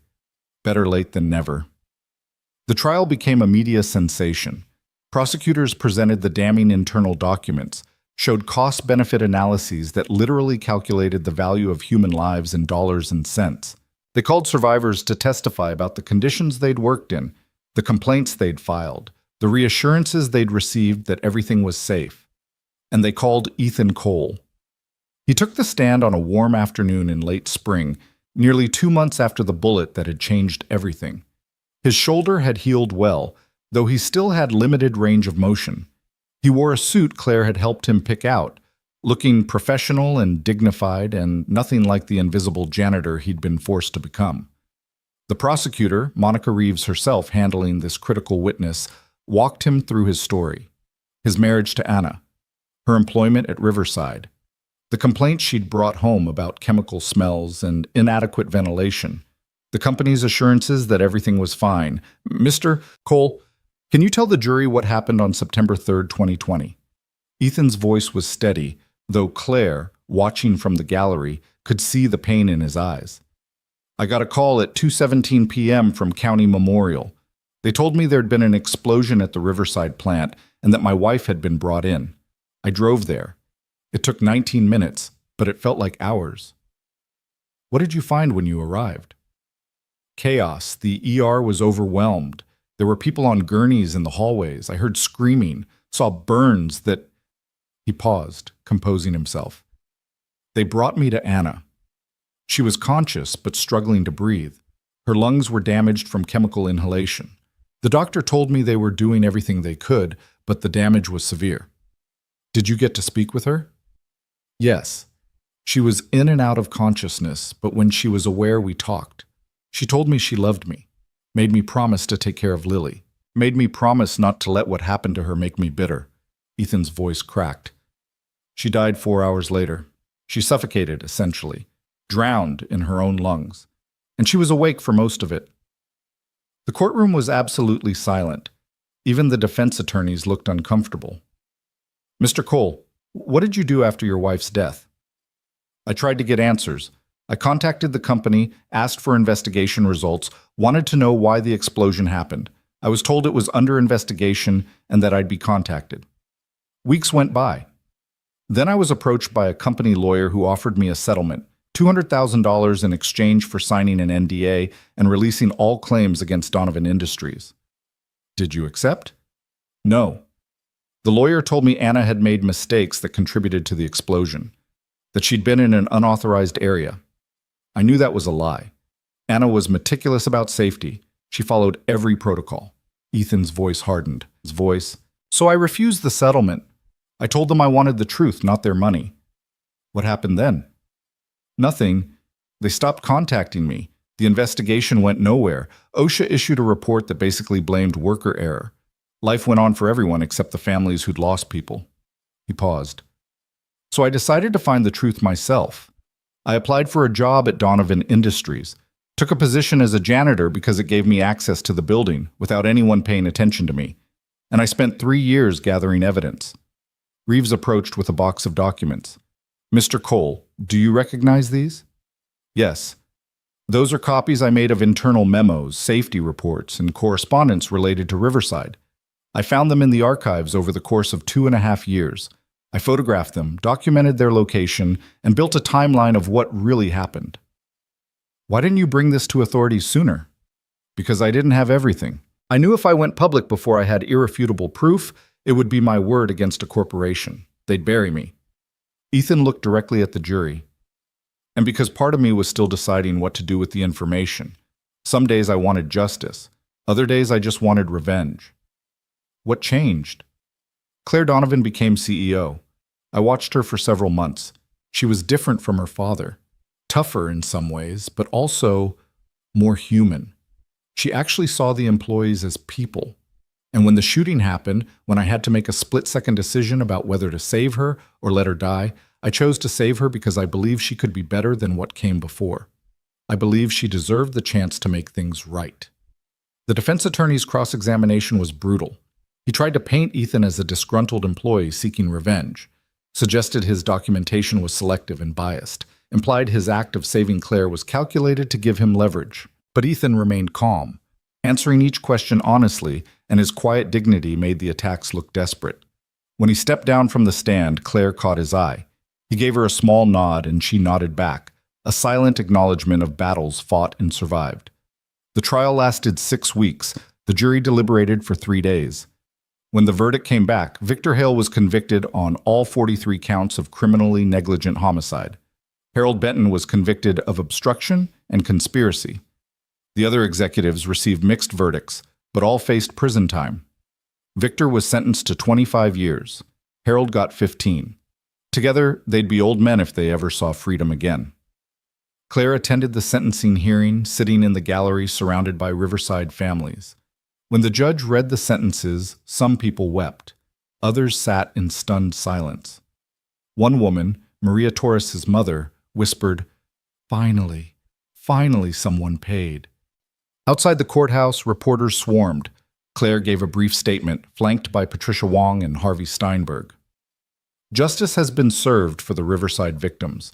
These convictions don't bring back the 43 people who died, but they affirm that no one is above the law. The corporations and their leaders can be held accountable when they prioritize profit over human lives. Claire's voice was firm. Donovan Industries will continue implementing reforms to ensure this never happens again. We will honor the memory of those we lost by being better than we were. A reporter shouted, "Ms. Donovan, your company's stock is still down significantly. Some analysts say you'll never fully recover. Do you regret your decision to expose these crimes?" Claire smiled, and it was genuine. "Not for a second. We lost stock value. We gained our integrity. That's a trade I'll make every time." That night, Claire had dinner with Ethan and Lily at a small restaurant near the hospital. Lily was out of the hospital now, living with Ethan in a new apartment the company had helped them find, far from the factory district's toxic air. Her breathing had improved dramatically. She'd gained weight. She laughed freely, no longer carrying quite so much worry on her small shoulders. "Dad starts his new job next week," Lily announced proudly, twirling pasta on her fork. "He gets an office and everything." "A real office," Ethan confirmed, grinning, "with a door and windows and a nameplate. I barely know what to do with myself." "You'll figure it out," Claire said warmly. "You've already been revolutionizing our safety protocols, and you haven't even officially started." It was true. Ethan had spent his recovery time designing comprehensive safety systems, interviewing workers across all Donovan facilities, building relationships with unions and advocacy groups. His first official act as director of worker safety had been to shut down production at a chemical plant in Ohio when workers reported concerning fumes. The shutdown cost the company money, but found serious problems that could have resulted in another disaster. The old board would have fought him. The new board supported him unanimously. "I still can't believe this is real sometimes," Ethan admitted. 6 months ago, I was a janitor nobody saw. Now I'm dining with the CEO, and my daughter has doctors who actually care if she gets better." "You were always worth seeing," Claire said quietly. "I just wasn't looking. None of us were. That's changing." Lily tugged on Claire's sleeve. "Can I ask you something?" "Of course, honey." "Are you and my dad friends now? Like, real friends?" Claire and Ethan exchanged glances, both smiling. "Yes," Claire said. "We're real friends." "Good." Lily nodded, satisfied. "Mom always said the best friends are the ones who make you braver. Dad says you make him brave enough to try again, and he makes you brave enough to tell the truth, so you're best friends." Out of the mouths of babes, Claire thought, feeling her eyes sting with tears. This child had lost so much, had survived so much, and still understood human connection better than most adults. "Your mom was very wise," Claire told her. "And so are you." They finished dinner talking about ordinary things, like Lily's upcoming return to school, Ethan's physical therapy appointments, Claire's ongoing battles with shareholders who still wanted her removed. It felt normal, comfortable, like family dinners should feel. When they parted ways, Ethan lingered while Lily climbed into the car. "Thank you," he said simply, "for everything, for telling the truth, for giving me a chance to honor Anna's memory, for seeing us. Thank you for saving my life, and not just from the bullet, from becoming someone I couldn't live with." They hugged, careful of his healing shoulder, two people who'd found redemption in each other's courage. As Claire drove home through the city lights, she thought about her father, about the empire he'd built and the methods he'd used, about legacy and what it really meant. Richard Donovan had wanted to be remembered as a titan of industry, a man who built something lasting. Instead, he'd be remembered as a cautionary tale, a man who'd lost his moral compass in pursuit of profit. But Claire was building something different now, something built on transparency and accountability and the revolutionary idea that companies should value people over profits. It was harder, It cost more. It would never make her as rich as her father's methods would have. But when she looked in the mirror, she saw someone she could respect. Someone Ethan Cole thought was worth saving. Someone Lily Cole called brave. And that, Claire Donovan decided, was the only legacy worth having. The kind built on truth, forged in fire, and strong enough to carry the weight of 43 souls finally able to rest. The seasons changed, and with them, so did Donovan Industries. Spring became summer, summer faded into autumn, and by the time winter touched the city with frost, the company looked nothing like the empire Richard Donovan had built. It looked better. It looked honest. Claire stood in the lobby of the newly renovated headquarters on a December morning, watching employees stream in for the day. She'd made it a habit to spend time here in the mornings, visible and present, learning names and faces, remembering that corporations were just collections of people trying to make their way in the world. The marble floors still gleamed, but now there were photographs on the walls, pictures of actual employees at work, their faces and stories honored rather than hidden. One wall had become a memorial. 43 names etched in bronze, each one representing a life lost at Riverside. Beneath the names, a simple inscription that Ethan had written, "They came to work trusting we would keep them safe. We failed them. We will never forget." Employees touched the memorial as they passed, a ritual of remembrance that had developed organically. It was beautiful and heartbreaking in equal measure. "Ms. Donovan?" Jennifer approached with her tablet, and the careful expression that meant challenging news was coming. "The quarterly earnings report is ready. Harvey wants to go over it with you before the board meeting this afternoon." "How bad?" "We're profitable again. Barely. But it's the first quarter in the black since the press conference." Jennifer allowed herself a small smile. "The restructuring is working. Slowly, but it's working." Claire felt relief wash through her. The months after the convictions had been brutal. More clients had left. 2 attempted hostile takeovers had been barely fought off. There were days when bankruptcy felt inevitable, when Claire wondered if choosing truth had been the same as choosing destruction. But they'd survived. Leaner, humbler, but surviving. "Tell Harvey I'll be there in 20 minutes. I want to stop by worker safety first." She took the elevator to the 5th floor, where Ethan's department now occupied what used to be executive overflow offices. The transformation was remarkable. Where there had once been mahogany and leather, there were now workstations where safety engineers reviewed protocols and analyzed incident reports. A large board displayed real-time safety metrics from every Donovan facility, complete transparency replacing the old culture of hiding problems. Ethan was in his office, door open as always, studying blueprints with 2 engineers. He looked up when Claire knocked, his face breaking into a warm smile that still made her heart catch slightly. Over the months, their friendship had deepened into something neither of them had quite named, built on shared trauma and mutual respect, and the kind of understanding that only comes from rebuilding something broken together. "Morning," he greeted her. "We're looking at the ventilation redesign for the Ohio plant. Final approval should come through next week." "The one that would have cost $3 million under my father's leadership? The one that would have saved 43 lives under anyone with basic human decency," Ethan corrected gently. "Yes, that one." The engineers gathered their papers and left, giving Claire and Ethan privacy. She settled into the chair across from his desk, a ritual they'd developed over countless meetings and late-night strategy sessions. "Quarterly numbers are in. We're profitable." Ethan's eyebrows rose. "Seriously?" "Claire, that's amazing. I know the analysts were predicting at least another quarter in the red."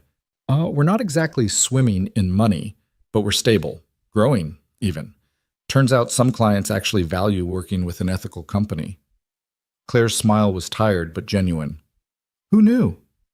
"People who weren't raised by Richard Donovan," Ethan said dryly, then softened his tone. "Sorry, I know that's still complicated for you." "It is. It always will be."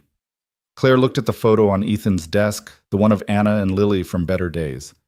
"How do you do it? How do you forgive what can't be forgiven?" "I don't forgive it. I accept it. There's a difference."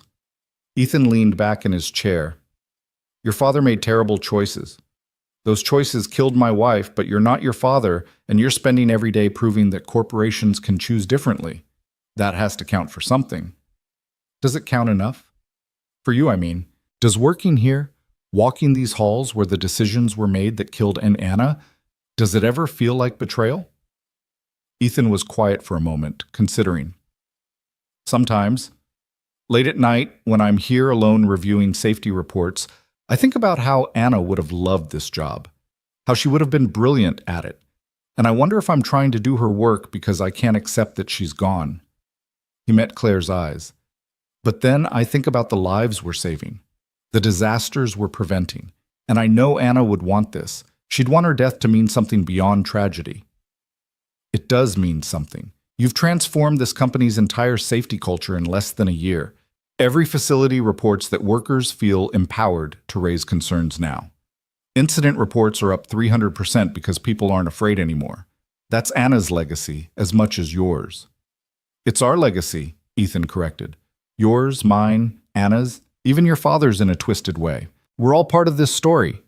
Claire's phone buzzed, a text from Lily, who is now a regular correspondent. Dad's birthday surprise is ready. Don't forget cake.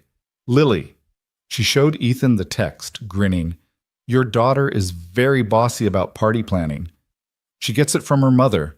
Anna could organize anything. Ethan shook his head fondly. I still can't believe you all planned a surprise party. I'm the worst at surprises. Which is why we didn't tell you. Be at Luigi's at 6. Act shocked. Lily has been practicing her surprise yell for 3 days. The birthday party that evening was exactly what Ethan needed without knowing he needed it. Luigi's, a family-owned Italian restaurant that had been struggling until Donovan Industries moved its corporate events there, was transformed with decorations that Lily had clearly supervised. Balloons in every color, a banner that said "Best Dad Ever" in Lily's careful handwriting, and a cake shaped like a hard hat because Lily thought it was funny. The guest list was small but meaningful. Claire and Patricia Wong from the board, Harvey Steinberg and his wife, Dr. Chen from the hospital, Marcus, the security guard who'd been the first person to see Ethan every morning for 3 years, Frank from janitorial services, who'd given Ethan his first job in the building, a handful of engineers from the safety department, and in the place of honor, closest to Ethan, was an empty chair with Anna's photo on it. Lily had insisted. Mom should be here too, even if she can't really be here, she'd explained with the wisdom of a child who'd learned to carry grief without being crushed by it. When Ethan arrived, Lily's surprise was so loud and joyful that half the restaurant turned to look. Ethan's face went through confusion to shock to pure delight in seconds. He scooped Lily up in a hug that made her giggle and squeal. Did you know about this? He demanded of Claire. I might have helped a little. A little? This is elaborate. Your daughter is very persuasive, also slightly terrifying when she's determined. They ate and laughed and told stories. Marcus shared tales of Ethan arriving every morning at exactly 5:47, so punctual you could set your watch by him. Dr. Chen talked about how Ethan had visited every Riverside survivor still receiving treatment at County Memorial, offering support and connection. Frank admitted he'd known Ethan was overqualified for janitorial work, but had given him the job anyway because he'd seen something in his eyes that said this man needed to be in that building for reasons that weren't Frank's business. You knew? Ethan looked stunned. Son, I've been hiring janitors for 30 years. I can spot an engineer pretending to push a mop. But I figured you had your reasons, and as long as you did good work, those reasons were yours. Frank raised his glass. For what it's worth, I'm glad you were there. Glad you saved Ms. Donovan. Glad you're changing this company from the inside. They toasted to that, and to Anna's memory, and to second chances, and to the power of ordinary people doing extraordinary things. When it was time for cake, Lily insisted on making a speech. She stood on her chair, her thin frame stronger now than it had been a year ago, her breathing clear, her eyes bright. My dad is the best person I know, she announced to the restaurant. He works really hard to keep people safe. He makes sure nobody else loses their mom like I did. And he's teaching me that being brave isn't about not being scared. It's about doing the right thing even when you're scared. She looked at her father with pure adoration. Happy birthday, Dad. I love you to the moon and back. There wasn't a dry eye in the room. Ethan pulled Lily into a hug, his shoulders shaking with emotion. Claire turned away to compose herself and found Patricia dabbing at her eyes with a napkin. That child, Patricia whispered, has more wisdom than our entire board combined. She learned it from her parents, both of them. After cake, after presents, after Lily started yawning despite her protests that she wasn't tired, people began to leave. Claire helped Ethan gather Lily's various art projects and party favors, the comfortable domesticity of the task feeling natural rather than strange. "Thank you for this," Ethan said as they loaded things into his car. Lily was already buckled in, fighting sleep with the determination of a child who doesn't want to miss anything. "You didn't have to do all this." "I wanted to. You deserve to be celebrated. Both of you do." Claire hesitated, then added, "You've given me so much this year. A purpose beyond profit, a reason to believe that change is possible. The very least I can do is throw you a birthday party." "Is that really the least you can do? Because I'm pretty sure the least would have been a card." Ethan's tone was teasing, but his eyes were serious. "Claire, you've given me more than you realize. You gave me the chance to honor Anna, to turn my anger into something constructive, to be more than just a widower stuck in grief. You were never just that. I felt like it. For years, that's all I was, Anna's widower, Lily's struggling father, the man broken by tragedy." Ethan looked at his sleeping daughter through the car window. "But you saw me as more than that. You saw me as someone who could lead, could change things, could matter. That's a gift I don't know how to repay. You already repaid it. You took a bullet for me, remember? That was instinct. What you've done is choice. Every single day you choose to be better than the easy path. You choose truth over comfort, reform over tradition, people over profit. That takes sustained courage that makes my split-second decision look simple."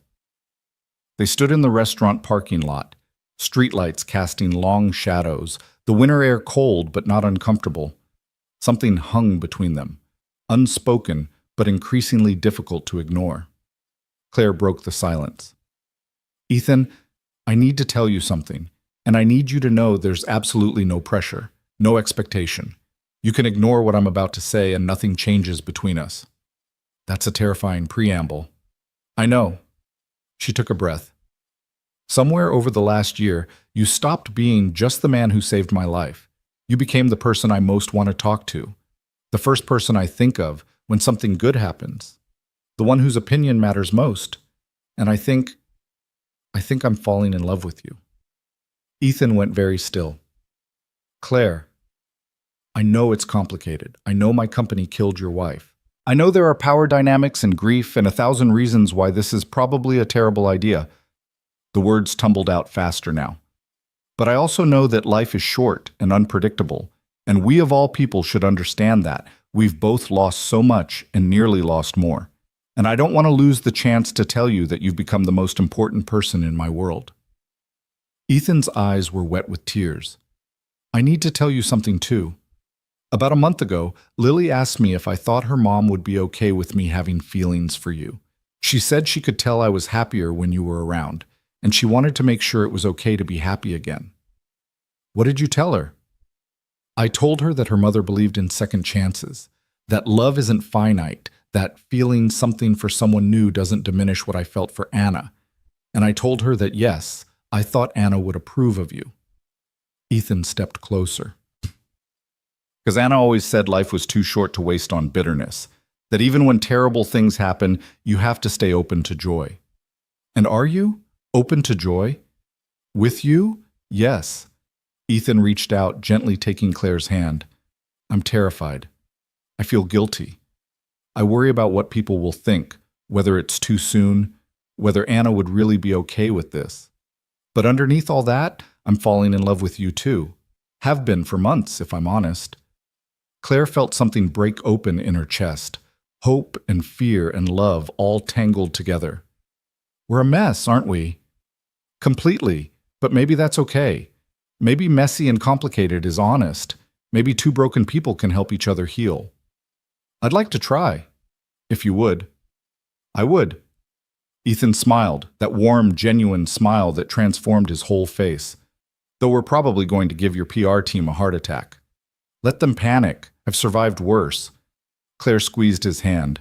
"We'll take it slow. No rush. Just see where this goes." "That sounds perfect." They stood there a moment longer, holding hands in the parking lot. Two people who'd found each other in the wreckage and decided to build something new from the ruins. The winter months passed in a blur of work and tentative romance and continued transformation. Claire and Ethan kept their relationship quiet at first, mindful of optics and gossip, but it was impossible to hide the way they looked at each other in meetings, the way they gravitated together at company events, the way Lily talked about Dad and Claire in the same breath like they were a unit. By February, when a business magazine ran a profile piece titled "The CEO Who Chose Justice Over Profit," the article mentioned almost casually that Claire Donovan was in a relationship with Ethan Cole, the director of worker safety who'd saved her life. The response was surprisingly positive. People saw it as redemption, as proof that acknowledging wrongs and making amends could lead to healing. There were critics, of course. Some called it opportunistic, suggested Ethan had calculated his heroism. Others said Claire was trying to buy absolution through romance. But mostly, people saw what it was. Two people who'd survived tragedy, finding unexpected connection. The spring shareholder meeting was Claire's biggest test yet. A full year since the press conference, 18 months since the shooting, the shareholders would vote on whether to keep her as CEO or replace her with leadership more focused on traditional profit metrics. The meeting room was packed.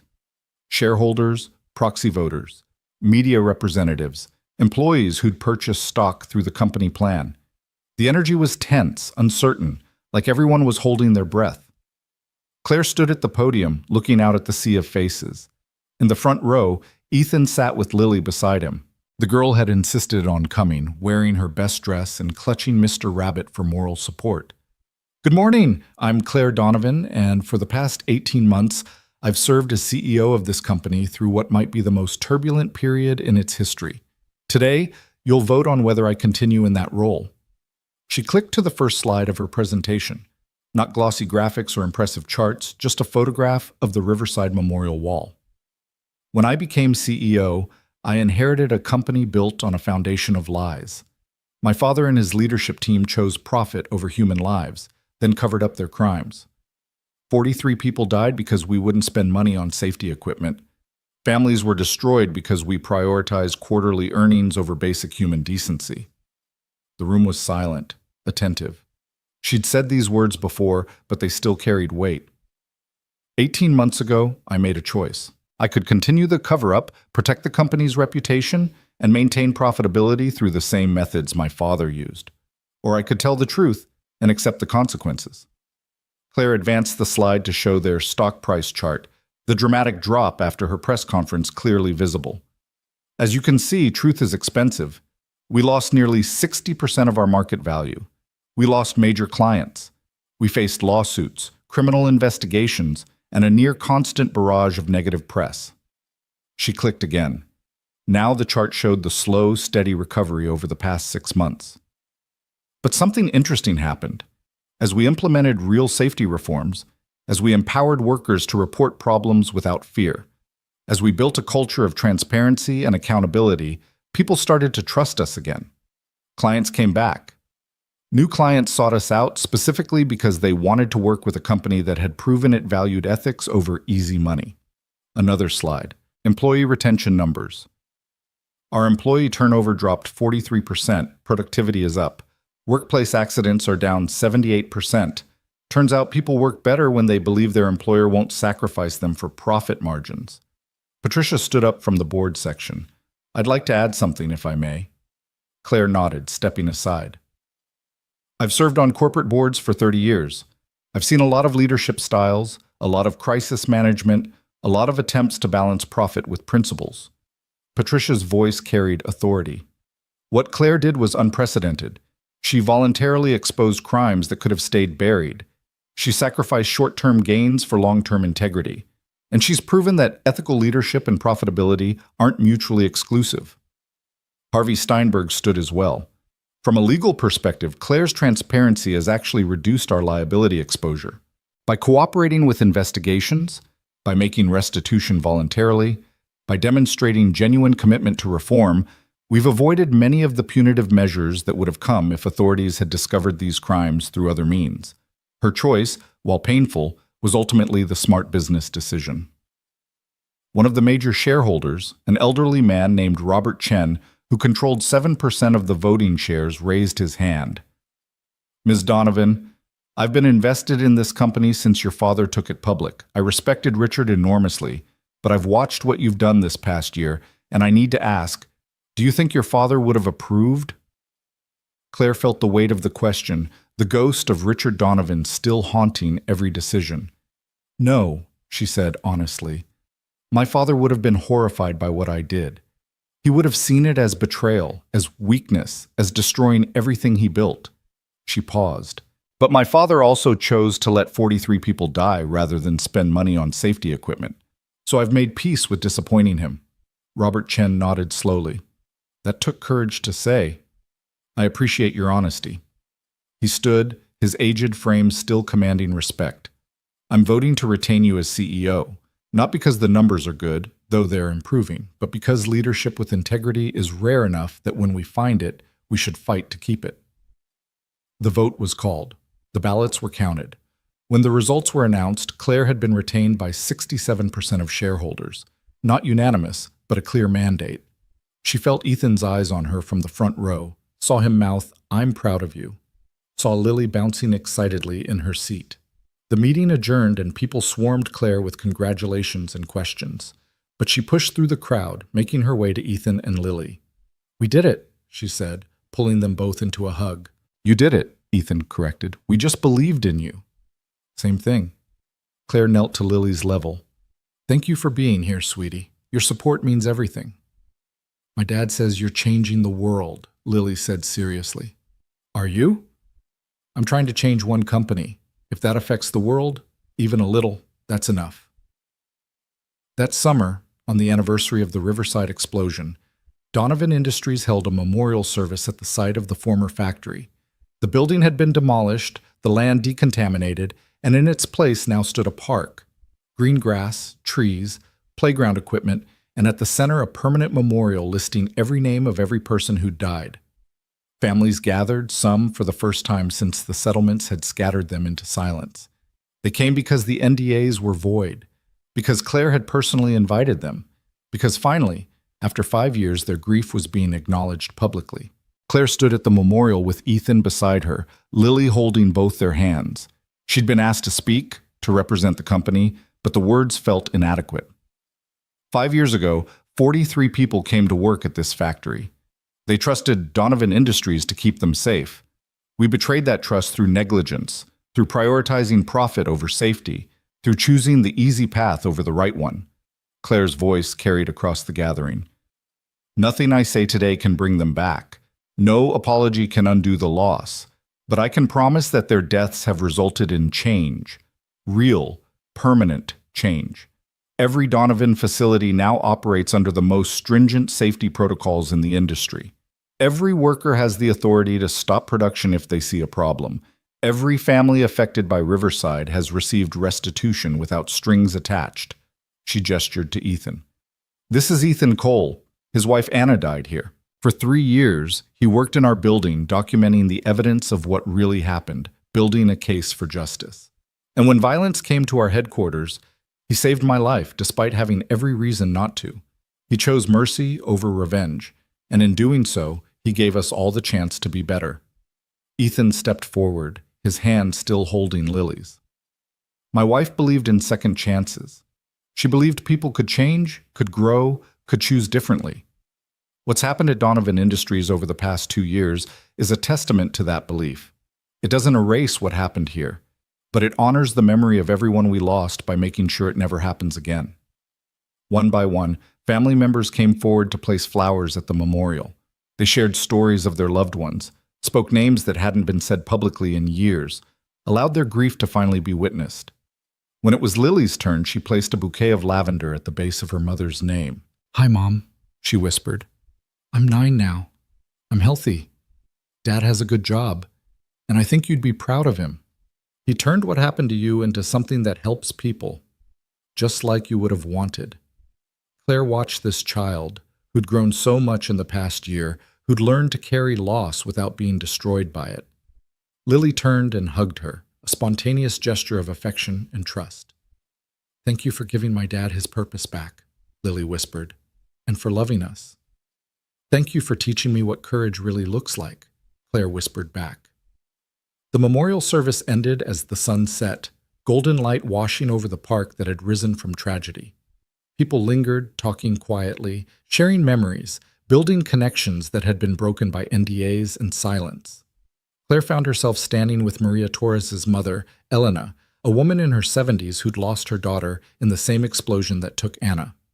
"I hated you," Elena said bluntly. "After Maria died, after they offered me money to stay quiet, after I saw how the investigation just stopped, I hated everyone connected to this company. I hated your father. I hated you for inheriting his empire. I especially hated that janitor because he wouldn't take the settlement either, and I thought he was just being stubborn." Claire nodded, accepting the honesty. "You had every right to hate us. But then you told the truth. You destroyed your own company to get justice for my daughter.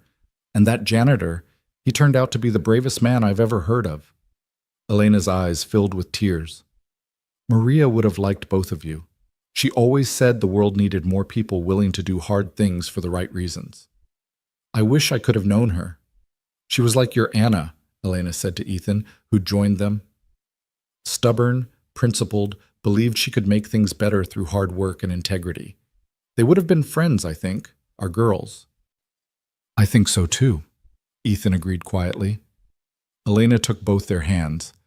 "I forgive you, not because you've earned it, though God knows you've tried, but because Maria would want me to. She'd say holding on to hate would just mean they killed my spirit too, so I'm letting go. And I'm thanking you for making sure no other mother loses her daughter the way I lost mine." They stood together as the last light faded, three people bound by tragedy and transformation, by loss and the slow, painful work of healing. The years that followed were not easy, but they were honest. Donovan Industries continued its transformation, becoming known in the industry not for its profit margins, but for its ethical standards. Other companies began adopting similar safety protocols, some voluntarily, others under pressure from workers who'd heard about what was possible when leadership actually cared. Ethan's safety division grew, eventually becoming a consulting arm that helped other corporations implement similar reforms. He traveled frequently, speaking at conferences, training safety officers, sharing the lessons learned from Riverside. And everywhere he went, he carried Anna's photo and told her story, making sure she was remembered not just as a victim, but as someone whose death had sparked genuine change. Lily grew into a remarkable young woman. She started a nonprofit in middle school focused on environmental justice in manufacturing communities. By high school, she was testifying before congressional committees about corporate accountability. She carried her mother's idealism and her father's determination, blended with her own fierce intelligence and compassion. And Claire and Ethan built a life together, slowly and carefully, honoring the past while creating something new. They married on a quiet autumn afternoon 3 years after the shooting, with Lily as maid of honor and a photo of Anna prominently displayed. Because love didn't erase history, it built on it. They bought a house together, far from the factory districts, with a garden where Lily grew vegetables and flowers. They hosted dinners for Riverside families, maintaining connections and community.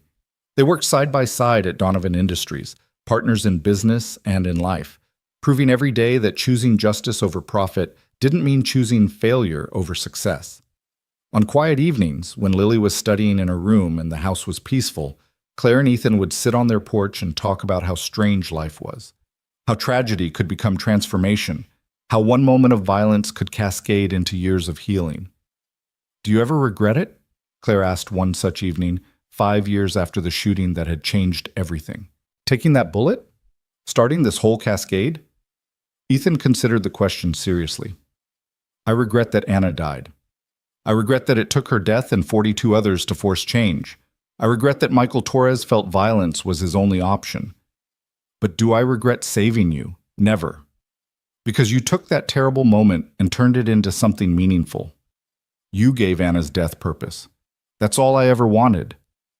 I couldn't have done it without you. Without your documentation, your courage, your willingness to work with the company that killed your wife. We did it together. That's the whole point, isn't it? One person can take a bullet, one person can tell the truth. But real change takes community. It takes people choosing to be better, even when it's hard, especially when it's hard." Claire leaned against his shoulder, comfortable in the silence that followed. Through the window, she could see Lily at her desk, bent over homework, growing into someone extraordinary. "She asked me yesterday if I thought Anna would approve of her," Claire said quietly. "Lily. She wanted to know if her mother would be proud of who she's becoming." "What did you tell her?" "I told her that Anna was proud of her before she was born, and that pride only grows. That her mother's love isn't conditional on achievement or perfection. It just is, permanent and unshakable." Claire paused. "Was that okay? I didn't want to overstep." "It was perfect, because it's true." Ethan kissed the top of her head. "You're a good mother to her, not replacing Anna, just adding another layer of love and support. Lily's lucky to have both her mothers, even if one is only here in memory."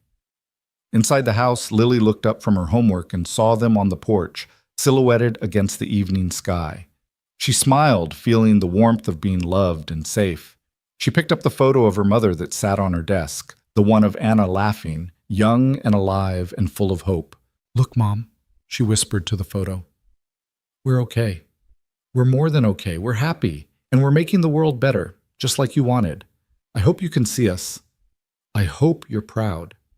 The photo didn't answer, of course, but Lily felt her mother's presence anyway, woven into every good thing in her life, every kind choice, every moment of courage. Years later, when Lily graduated from college with degrees in environmental engineering and public policy, she gave a speech that went viral.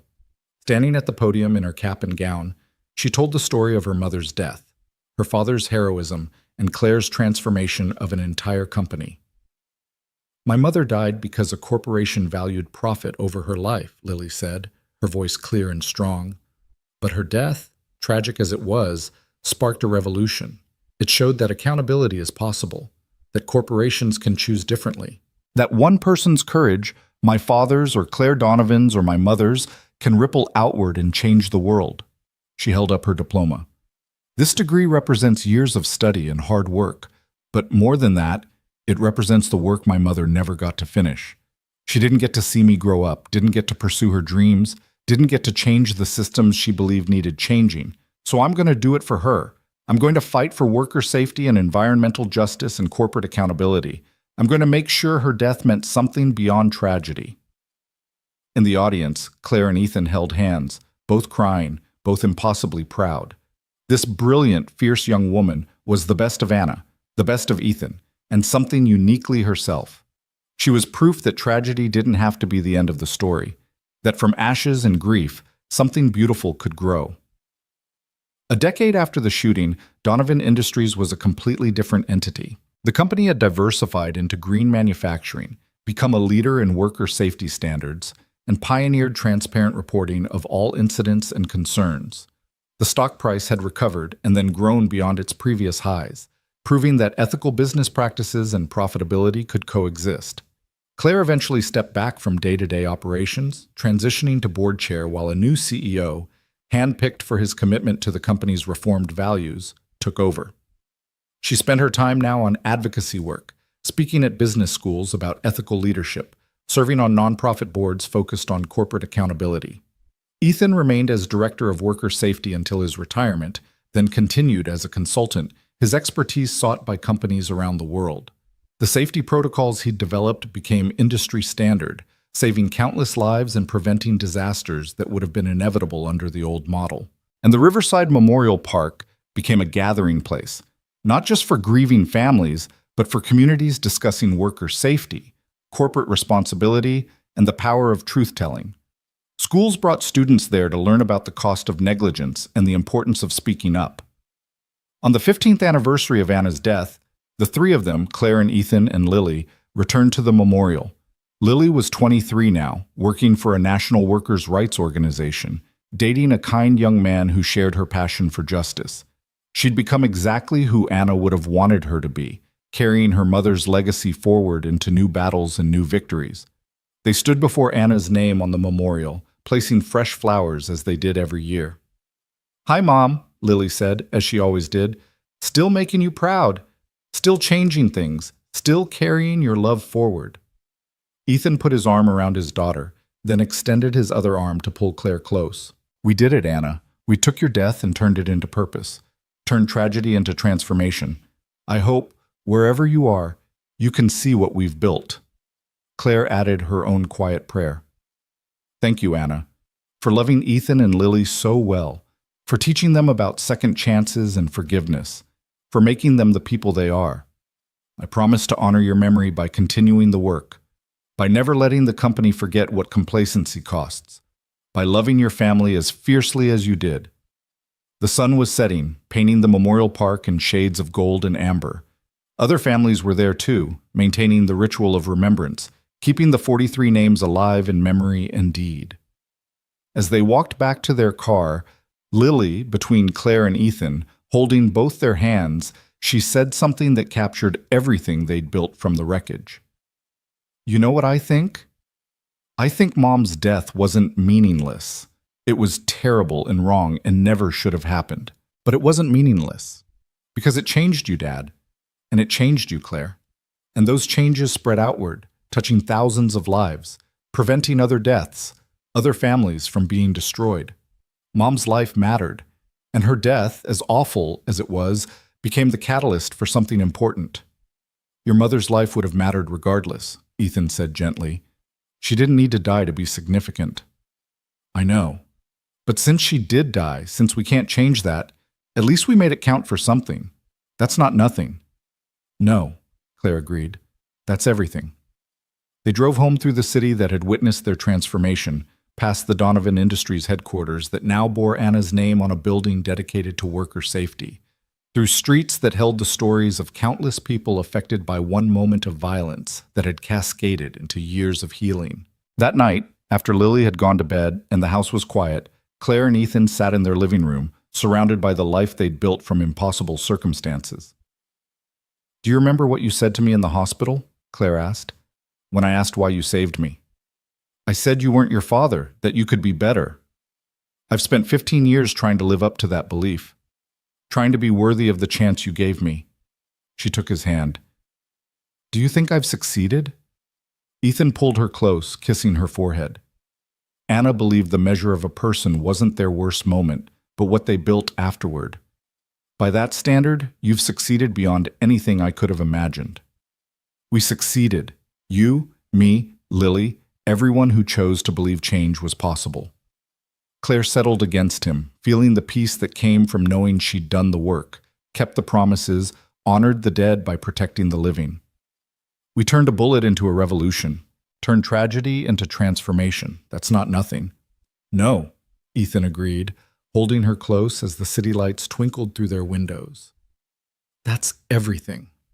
And in that moment, in that house built on honesty and healing, with the memory of Anna Cole honored in every choice they'd made and every life they'd saved, they understood what legacy really meant. Not buildings or profits or power, not even justice, though that mattered.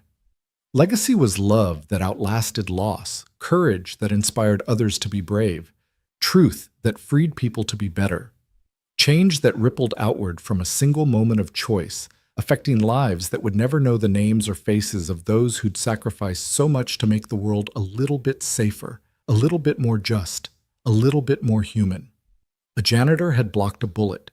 A CEO had chosen truth over empire. A child had taught them all about forgiveness and hope. And from those 3 acts of courage, a new story had been written, one that proved that even in the darkest moments, when tragedy seemed absolute, people could choose light, could choose mercy, could choose to be better. And that choice, repeated every day for 15 years, had changed everything.